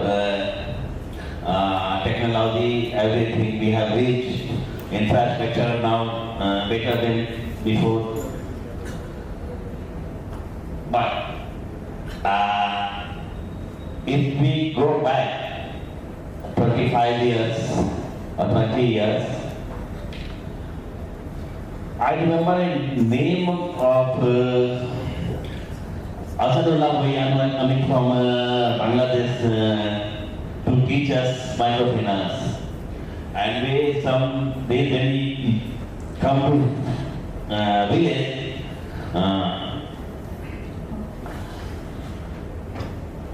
he went to the inside of the village and go around the center place.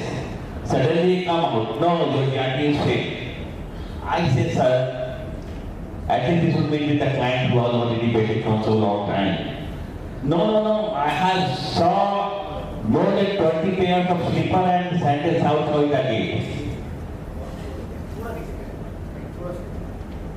More than 20 pairs of slippers and sandals outside the gate.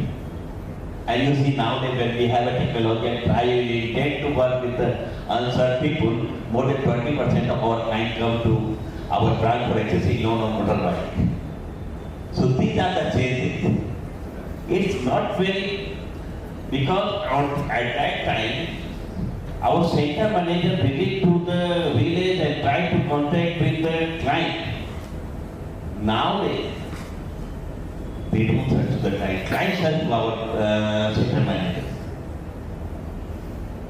Whenever they enter a village, a center leader who was center leader of 5, 6 MFIs are sitting, oh, where from you, sir? I am from Samavir, sir. Oh, so you need client, huh? Okay, tomorrow you come, 20 clients already ready and we will give you center leader.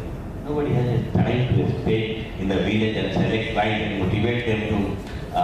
This is the reason behind. You have seen that over-indebtedness or member has taken 5 or 6 loans. So this is the reason. We are not using technology properly and there are some challenges also. Like I say that CHI tools is not very easy. This is a tools, there is a numbers, that 6 feet wall, 4 number, 2 feet wall. There is a reason behind, because if someone has a brick wall of 8 feet or 12 feet, they must have a plan to take a higher labor at small cost, while the houses, culture houses, so that is converted into a number, so that when interpass staff can feel it very easily. In this cash flow, your need cash flow will be we are using interpass staff, they feel this cash flow. Education fees, health fee, transportation cost, food rent cost, they are costs they try to assess. Do you think that they can give 50% income? Correct? It's all depends on the situation of that family. Absolutely. Because on that very day, if she got money from somewhere and put chicken or mutton, she said, no sir, there is no problem. There is no food scarcity, very well, price, we eat even mutton and chicken. If she don't have the money from last 2 or 3 days, very poor sir, even we don't have money for it. So in that, if he meet with her husband, the different version comes out. So what happened if SROs or RBI trying to compare the cash flow of 3 different MFI of one particular client, certainly they will get the different number. So in this situation, the main thing is intention. When we don't have a technology, when we don't have nowadays we are claiming that we are paperless. At that time, we don't use paper. We are because at Aadhaar and other ID proof, they cannot give us. At that time, we identify the poor people, and now we pay. It means this is intentions of we are not bothered. We are not bothered to do this. And in this situation, training would be the main thing which can play a role, and MFI should think that it's not bad if you want to work with non-poor or poor or ultra-poor, it's okay. But I have to design, if I want to work with the poor, I should go in a remote area. If I want to work with applied such kind of a stuff, we connect with such kind of funders and others. So we create an environment. So this is necessary for us to. Thank you. Valid point, Rajesh. I think fully appreciate your candid reply on this. We need to rethink probably, that's the question. Now coming to Indrajit. Sir, you are going, you have a very interesting model because you moved from a MIFI to a bank, SFB. And now you have 2 models, like as a bank you are lending, but also you have BC partners, which is the, MFI stroke, MFI BCs, stroke BCs. Which also helps you to grow your book, correct sir? So coming from a compliance hat, how different is the compliance when you do your own microfinance, whether you do to your partners? and how to actually educate or make your partners much more compliant? Because as a bank, you have to be compliant. Okay. Thank you for providing this opportunity to be here. It is an honor to address all of you on this topic here. Hope I am audible to all of you. Yes, sir. Yes, regulatory compliance is the key aspect for the bank as well as for financial institutions, specifically for the microfinance organizations. And this framework is designed to ensure that we have to adopt ethical practices as well as protect the clients and maintain the integrity in our microfinance operations. This is the objective of our department, compliance department, and since governance is the key aspect for the bank, so it is very much required that we should adopt the framework, compliance framework in our day-to-day operations and ensure that whatever the norms are there in the regulatory framework is appropriately adhered in later and stage with respect to the income assessment, interest rate pricing, fair practices code, grievance redressal mechanism, as well as all the KYC norms and other ethical practices which are required. Now, being a small finance bank, we have to follow two aspects. One is the banking regulation and guidelines, another is specific provisions which are applicable for the microfinance portfolio. To address those requirements in our bank, we have a dedicated CCO, as you are aware of, and then there are different departments who are working on, and we have a comprehensive approach for monitoring that whether the microfinance sector means whatever the strong compliance requirement is there is properly adopted or not. So there is a culture. So we have to ensure the ethical practices, protecting our clients and maintaining the integrity. And one of my participants has also explained that there are some security related guidelines, because being a listed company, we have a comprehensive SEBI guidelines adoption and proper monitoring of key managerial persons' involvement in dealing with the securities. So all those controls are in place, and proper awareness is also doing a best job. If you will involve and for that, what are the main key elements for developing the compliance culture in any organization? The involvement of the leadership. So there must be a leadership commitment which will address these issues. If the leadership commitment will be there, senior management demonstrate their commitment to compliance by setting the tone on the top, and which includes the integrating the compliance into the institution mission and values, then those challenges will be addressed. In addition to that, training program for employees on all levels is very crucial. We adopt those things here to address the challenges, because every day there is a regulations issued by the different regulatory authorities, and all these things, something is applicable on some part of the organization, something applicable on the whole part of the organization for every department. To create the awareness, the training program for employees at all levels is very crucial.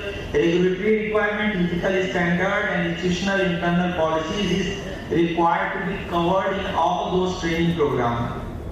Similarly, to implement those regulations, to address those challenges, it is very much required that we must have clear policies and procedures.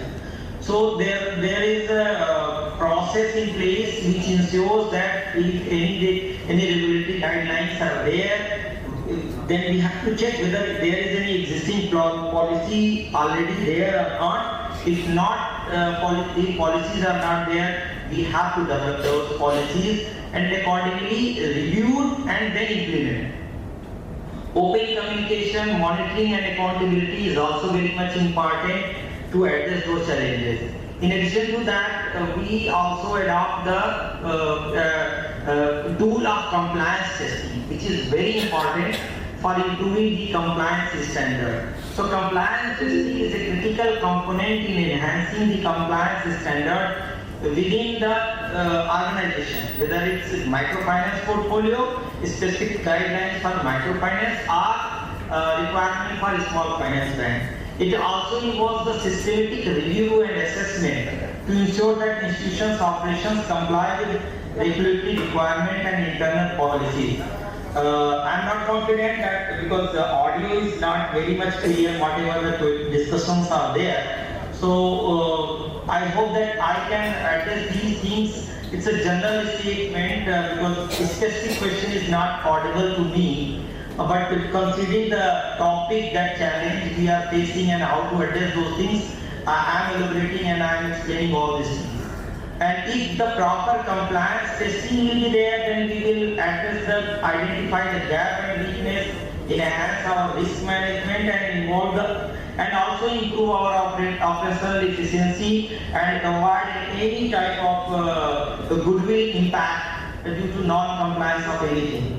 And we will also build our stakeholder confidence by creating all these environment and compliance testing in our day-to-day operations of legal compliance. Well, thank you, sir. For comprehensive testing, we need to develop a detailed testing plan, involve all the departments, and also do the regular testing as well as the random testing. And this testing will be part of documentation reporting as well as the third-party review. So on conclusion, we can say that promoting a strong compliance culture and implementing rigorous compliance testing will address the issue of these compliance challenges, and proactive activity is very much required. We should prioritize our compliance, MFI can protect their client, enhance their reputation, and ensure sustainable growth in this sector. If any further query, please let me know so that we can give our point of view on those things. So, sorry to hear that, Indraji, you didn't even hear my question. My question was completely different than what you were addressing. But that's okay, I think you gave the overall guideline of how you can comply. Maybe I'll have to go there next time. I'll go to the laptop and ask that question. So now, just I'm conscious of the time because I think we need to finish by 2 probably. There could be a quick one now, but setting a bit more context there. It reminds me 1993 when I joined State Bank of India, and then for a whole 2 years I was being trained. And every time I used to go to the training center, I would see a whole bunch of officers, clerks and all used to come for a training every 6 months. I was thinking, what is this bank? And every 6 months they get their people to train. Then we were building the microfinance sector from 1994 till say 2005, 6 or 7. We realized that every field officer was trained every 6 months. They used to come to a center, get a refresher course. The question on why it was done and why it is not being done now, probably. It was done probably because it's a very monotonous job on the ground. You have to keep yourself motivated continuously. So if you continue to do the same work day in and day out, you get to be disillusioned, you don't follow things, you don't comply with things, you somehow wouldn't do some work to keep the team going. So I think there has to be some change in the mindset now, going probably a bit to the olden days, and also maybe adopt the technology there. So what are we doing on the training front? Are we very focused? Because see, compliance has to be imbibed in the system. Like think of day one, like we are destined to change. Everybody is destined to change, right? So recently the KYC guideline came in, and for us, as a wholesale lender, we lend to NBFCs and to SMEs. The first thing was that we have to do a physical verification. Meet the person, see the document, sign and say, we compare, right? And my business team was so pissed off with that. No, we are not going to do that. Our job is to go and do the business. I'm not going to do this KYC thing, right? So the first thing is the resistance to change, right? Then what? We have to slowly take time, convince them. See, it only takes 2 minutes. You are talking to that person, just right there. Put a piece of paper right that you have complied, right? So I think that if you from day one imbibe those things, the game is different, right? So compliance has to be as a part of overall work and not looked as a different function. The moment you build compliance as part of a daily work, the equation changes probably. Now let me hear quickly from some of our panelists on that part. So Ankur, you have seen this journey now from a bank, from NBFC, MFI to a bank. How critical is to continuously reinforce the aspect of compliance, the aspect of trading, the motivation, client as the king, right?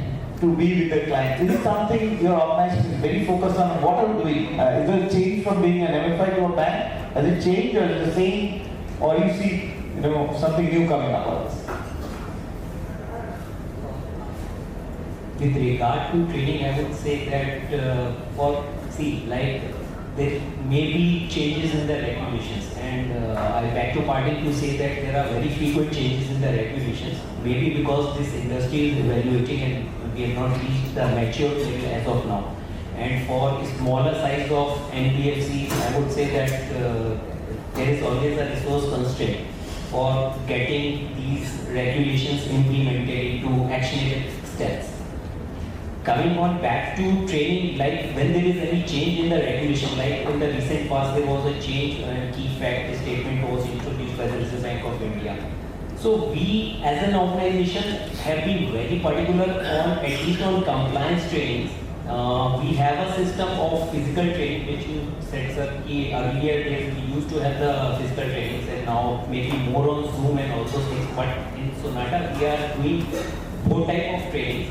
Physical trainings are also being done, and the trainings through Zoom is also being done. And in those trainings, we make it a point that there is a section of compliance application. Apart from that, we regularly train to our field staff with regard to the fair lending practices. And we ensure that there, obviously, there are many instances where the borrowers might complain that the staff was not collegial with them. So we take suitable actions also on that. So I feel that training is an integral part of any compliance function. And to be successful for our organization, the training must be on a daily basis. Like maybe we are attending this program, maybe many of us are not required to have this knowledge. But again, if we are sitting here from 10 a.m. or 9 a.m. till late in the evening, then at least we will be gaining something. We will be, each one of us will be gaining at least 5-10% or say 20%. Many of us will be gaining like 80-90%. I would be gaining 100%. So it's like for every learning, training should be there. And for microfinance, it's a inbuilt sort of thing. Thank you, Ankur. Let me go back to Ajay for one. Sorry, Indra for once. Indraji, can you hear me now? Sorry. Let me then come to Mr. Singh. Sir, you were seeing the journey of transformation. You were a not-for-profit, moved for for-profit now, regulated, the RBI now directly under, like any other MFI. Is there any challenge you see now, coming from a completely social approach to microfinance, to slightly different, which is much more regulated, much more governed, and governance which were not anywhere, I would say, considered earlier. But I'm saying the transformation, is there a mindset change that has to happen in the organization? Do you see any challenge of this transformation from a not-for-profit to a for-profit? And does it have a bearing on your team, or how are you addressing? Or there is no challenge at all? You can be very short.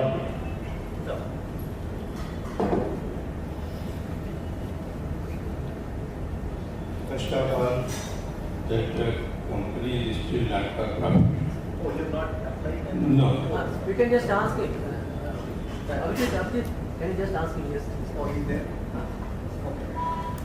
I think Indra is there. Second, you can wait. I'll ask him the question. Yeah, I think that would be better. Indraji, can you hear me now? Yes, yes. Oh, wonderful. Sir, I want, we hardly have much time, but I wanted to address one question which I asked earlier also. I'll repeat that because it's something critical for all of us to know. Is that from a bank, your compliance requirement is much more stricter, right? And you have two models of where you are directly also doing lending and you are using the BC or NBFC, MFI BC or a BC platform, right? So it's a combination of multiple things you are doing. So how do you see the difference in terms of your compliance requirement and how the MFIs are doing it or the BCs are doing it? And how you ensure that it's on the same, because as a bank you have to comply, right? Whether it's a VC or otherwise. So Yes. how do you see this difference in approach, and how difficult is to convince your friends, and what do you keep them motivated? How you keep them motivated? Okay, so yeah, we have. okay. Yes, now it's clear and your voice was very much audible. Thank you. So you were asking that how you monitor your VC partner, that whether they are following the norms of microfinance regulatory provisions or not, and how it is difficult to monitor those things. Is it correct?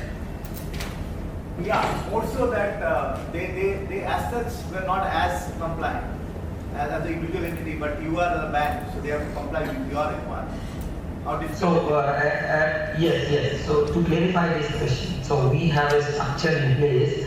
A separate department is in place who used to monitor the VC operations, and our representative is there, and our employee is there to monitor the VC operations at their locations. So and regular internal audit is also there in place through which we ensure that all the regulatory requirement is properly adhered by the VC partners, and we have a separate review meeting on quarterly basis with our VC partner through our VC department, so that we can monitor that the things are properly adhered or not. And even it's very clear that at the time of agreement, all the prospectus are properly adhered and followed. And in addition to that, we take the declaration from them that all these things are norms are properly approved or not, and we have a risk department in place who used to visit and ensure that the things are properly monitored and all the compliance are done. Yes, I agree, sometimes something is not properly approved, followed by the VC partner. So in that case, we raise the issue and take the corrective actions to monitor those things. And to ensure that the things are appropriately happening or not, we ensure our representative to be there at their branches, a cluster of branches, to comply those things. And as you are aware that the documentation is on our, because those clients will be onboarded on our portfolio, and they are a part of our portfolio. So branding team ensures that the forms, format, all are in compliance with the regulatory requirements. Thank you, sir. Thanks a lot. Just for the organizers, do we have time for continuing, or we can leave it to question and answer? So your voice is not clear to me. Thank you, sir. I think thanks for that those inputs. Really appreciate that. So I think that's sufficient from his side. You can ask for. Thank you, sir. Thank you. Thank you, Mr. I think since आपके पास आ रहे थे कि sir, I mean, as such, is there any challenge you see with the compliance in your organization? From governance there was no issue ever, but now with the change in so many things on the compliance side, including like reporting the IRRs, the EIRs, or the APR as you call it, including the key fact sheet and all. Do you see any resistance in the organization, or is it easy to implement?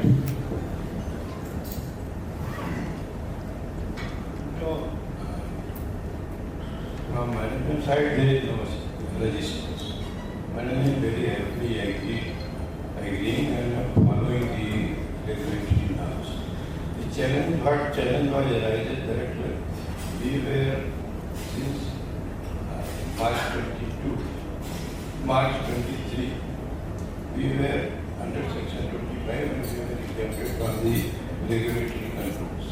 So all of a sudden, the regulatory controls started applying from April 23. So this was the stress on us. So all of a sudden, we have prepared about 30 policy, critical, and therefore, thereafter the major challenge was under IT. So we have to make a lot of upgrades in the IT section. So this is of course, this is very fast, and this will take more time than what was prescribed by the meeting. create the entire idea. And in the process, we have to outsource also certain applications and it will also impact us. But so far, management is comfortably trying to adopt all the regulations. And recently, they have just submitted the review pricing policy also. And the company is not going to change its interest rate, that is 17.5%, they will continue to charge still high. So we don't feel that there will be any major stress on it.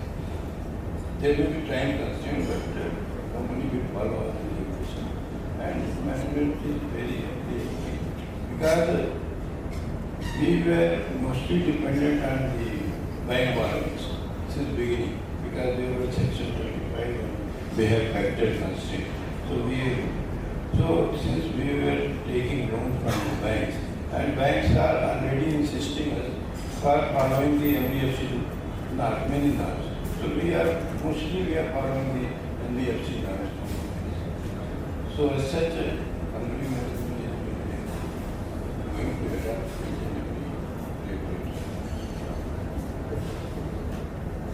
Thank you, sir. I think the last question for Rajesh. But this is an industry thing, and people can share their experiences. So this again coming back to the total indebtedness, and I think the 12,500 rupees the EMI, right? There are a lot of interpretations happening in the market. Number one, do we include the mobile loans we get from the buyers side, right? Many of these companies who give loan are not regulated. There is no CIC reporting, number one. Number two, I heard in the market that there are people who don't take housing loan as part of the 12,500. And then they don't take the labs also under 2,500, under the 12,500. I also heard that there are loans taken for gold which are informal, right? And also the gold loan is a very interesting aspect. Because gold loans are payable on demand and also on chunky basis, like 6 months, 12 months or whatever. Is that EMI considered, right? So I think this is the industry issue we probably need to address. So, like there are also cooperatives near you, correct? Some of these cooperatives are not even regulated. These are not cooperative banks. These are small cooperatives. And you go and take a loan from them because you are a member. In those loans also not taken into account. So coming to Rajesh, you work in rural as well and you work in urban, you have seen Casper. Do you see this practice quite often? Is it an issue we need to address as an industry from a regulatory perspective? Any thoughts? Actually, there is one thing that microfinance, there is 50% of the income obligation they can or 2 lakhs rupees. These are the rules for microfinance customer. But there is no rule that microfinance customer cannot access other loans. Like they can access loan from a consumer product. When the consumer product loan she is going to access, they will see their credit number, they have to consult with their credit history. So they have taken micro loan. There is a difference that if you go in a remote, certainly rejection rate would be less. And because clients have less option to access loan because generally large MFI, pan-India MFI, they open their branches in district headquarters, from there they operate in a remote area. So this is the advantage which we want to cater. If you have a small branch model, or so that you can open your branches in a small marketplace, and if your radius of operation will be in 50 kilometer to 20 kilometer, it will be easier to monitor even your staff and branches. But Again, I say that as compliance is cost, training is also cost. And if you think that compliance is an investment, training is also an investment. Today, there is a big gap between the demand and supply at the field level staff. It's true. Because once I appoint a staff, field staff, without giving him any training, I send him to the branches. Branch manager asks him to count rupees or bands, and second day they start to collection center meeting. So they don't have a time to learn how microfinance is. So this is the problem of an accident which is going on. No, thank you. I think thanks for all the inputs. Now we can open it up for questions now. Maybe five minutes or so for questions. You can direct your questions to a particular panelist, or in general, anybody can answer. You ready for questions? I can just make one observation. Sir.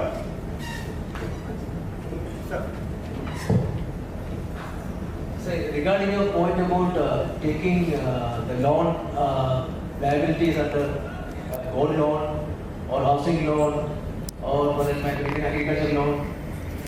See, there is a different view among the people. One way of doing gold loan is that maybe if you know how much is your liability, maybe you can work out as a number of months the tenure is there and you can take a portion of that asset. But the other thing is that it's a secured loan. The security is already there. So even if there is a problem of repayment happens for that particular loan, the security will take care of that. The gold will take care of that payment. Okay. So you may not have this. This is a two-way of thinking. In case of agriculture loan, generally it is not taken because it's entirely over the security of the loan of the crop, and crop loan is normally repaid after the harvest. And when the harvest is there, the income definitely comes from that. So that is one way of doing it. There are certain grey areas in all these things, but then it is sometimes may not be that easy to address that. Regarding the liability part of it, like even S&T bank data doesn't get captured in the CAC. Even the cooperative loans doesn't get captured. Nidhi companies doesn't get captured. Some of the so that can be addressed only by a better assessment by the field officer going to the person and trying to collect the rest. So that is how things should be addressed. Regarding the training part of it, which Rajesh told you, we have introduced a training program along with IITF. In fact, IITF, Indian Institute of Banking and Finance, they have already opened up that training program to the people. So under that, it's a basic foundation course for microfinance. So somebody who wants to join the microfinance industry, or somebody who has just joined the microfinance industry, they can go through this online program and complete it as a certification program. They will be giving a certification at the end of the program. So that could be made use of. And I request all my MFI members sitting here to make use of that facility and also bring new people into the. In fact, what he rightly said, there is a demand and supply issues as far as the field officers are concerned. That can be addressed only if more and more people are brought into the industry, and that can be done through this one of the training programs. That's what we are trying to do. Well, thank you, sir. Very valuable inputs. Of course, the slightly different perspective is that you are right that those are secured loans, but we are talking of indebtedness, which ultimately impacts the credibility. So, the long-term borrowing aspect of the borrower, and also impact on the MFI or whoever is lending. So, indebtedness is something we'll have to all as the industry. It's a very valid point, but as the industry we'll have to think through, because 12,500 is too small. First, we'll have to think from that perspective. It will not cover all the loans. It's not possible practically. So, I really appreciate all these points. Very, very valid. Any questions before we close? Good. It was a boring session. No problem. So I think either people are too hungry or really a boring session. But nevertheless, we'll have to call it a day because we have been given a time and I think to stick to the time. So thanks a lot to all of you for patient hearing. Thanks all the panelists for your wonderful inputs and taking time to come here. And thanks Sa-Dhan for organizing this event. It really means a lot for us in the industry to be super compliant and build an industry which all will be proud of. And as you know, we have to all go through the journey of growth through private equity. And coming from the private equity world, which I don't know how much you know. I have done more than my company, which is United Capital, has done more than 27,000 crores of equity for companies like Bandhan to to lot of Dhanalakshmi and all others. Right? Even we are working with Pal now. We have done the last bit of the Annapurna. So for this compliance part is so critical for the investor. So you have to prepare. There is no choice. As all the Midland guys there, and CZ is there, and Sa-Dhan and everyone is there. You know how much of compliance certificate you have to give to your investors, all the DD process. So we don't have a choice. If you have to grow as an entity, you have to grow as an industry, we will have to comply. And thanks to everybody for participating. It was wonderful to be present here. Thank you, sir, and panelists, for this insightful discussion.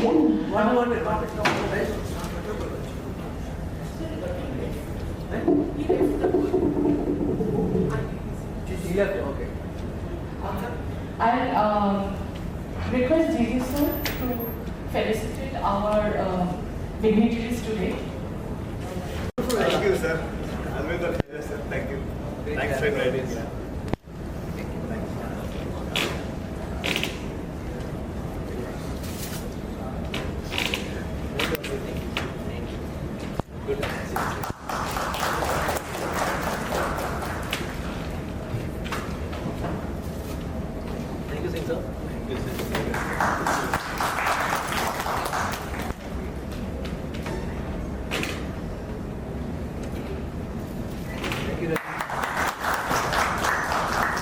Rajesh ji, ID sir का आपको देना क्या है ID sir We'll have a photo together. So just stand. Come.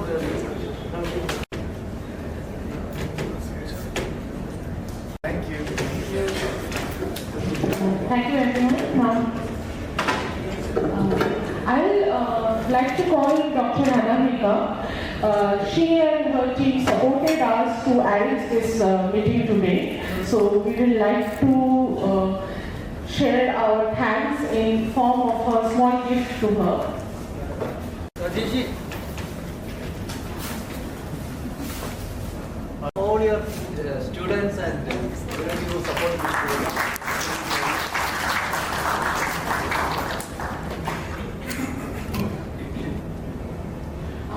I would like to invite Mr. Shogesh Dalal, Deputy Director of Sa-Dhan and Head of our SRO vertical, to give the vote of thanks and conclude the conclave with a valedictory session. Good afternoon. So I think I'm the last person standing between you and the delicious lunch that is here, so I won't keep it too long. But firstly, once again, thank all of you to be here today to make this a very, very special session for all of us. And I think we've had more than 70 participants and all the important players are here. We've had representations from NBSC MFIs, Section 8 companies, SFBs. So I think there's a wealth of information in this room that as a knowledge pool, somebody who has an SRO, we tend to collect a lot of this information and come out. As Gigi sir was saying this morning, we've been coming out with these best practices books, which really helps to impart whatever that all of you have said today to a lot of other people who were not here. So thank you for all of that. I think we've heard this morning from RBI and CG and NABARD, and they said some interesting things about compliance not being a cost, but more about like an investment for the future. We've heard words like an insurance premium. So I think compliance is really there because it prevents damages. what could be damages in the future. So, and what all of you have said a few months ago, and that's, as an SRO, we've been very busy with that, with the implementation of the Conclave guidelines, and we want to prevent anything further from going bad. So, I think this is really the need of the hour going forward. We've heard about certain issues we keep in mind from all of you. We've heard about things like concentration risk. We've heard about certain issues of the interest rates. In fact, just 2 days ago, we had a very interesting webinar with over 100 participants. And Sa-Dhan is developing an interest rate template, which hopefully will be an industry standard. So it will have the components. I think it was discussed on all the panels today, that these will be a more prescriptive kind of a template to say what can be the elements of the interest rate. So this is something that the RBI is concerned about, and we'll be issuing this rather soon. In the future, we'll also be coming out with a best practice manual on GR. Just like we've done on HR, we've done with risk management, we've done compliance, we'll also be doing that. So we'll also come out with a manual on complaints. Exactly. I think Ruchi will help us. Yes. So yes, I'd like to thank Ruchi for an absolutely wonderful detail. I think you've covered everything. If you had given you enough time, you could have gone on and on. So really, really wonderful. I think I'm sure a lot of our members, more than 220 members, would like to hear more, and we will put them in touch with you for anything more special. And of course, I'd like to thank all our panelists. So and the moderators who are here. Abhijit, you are the one here who's here. Thank you so much. I think we've heard a lot of things about making compliance robust and strong, and there have been ideas about focusing more on training, testing of compliance according to industry standards, building on technology, training of teams, and having leading by governance, leading from having leadership team which from where it flows up. So thank you once again, and I think some of the ideas collected here will be put together, collected by us, and shared with all of you. We will mail it to you. So please now welcome you all and send you all for lunch. We have a group photo. We group photograph. So everyone can come here. Group photograph. Please come over. Requesting everyone to please come in front of the stage for a group photo.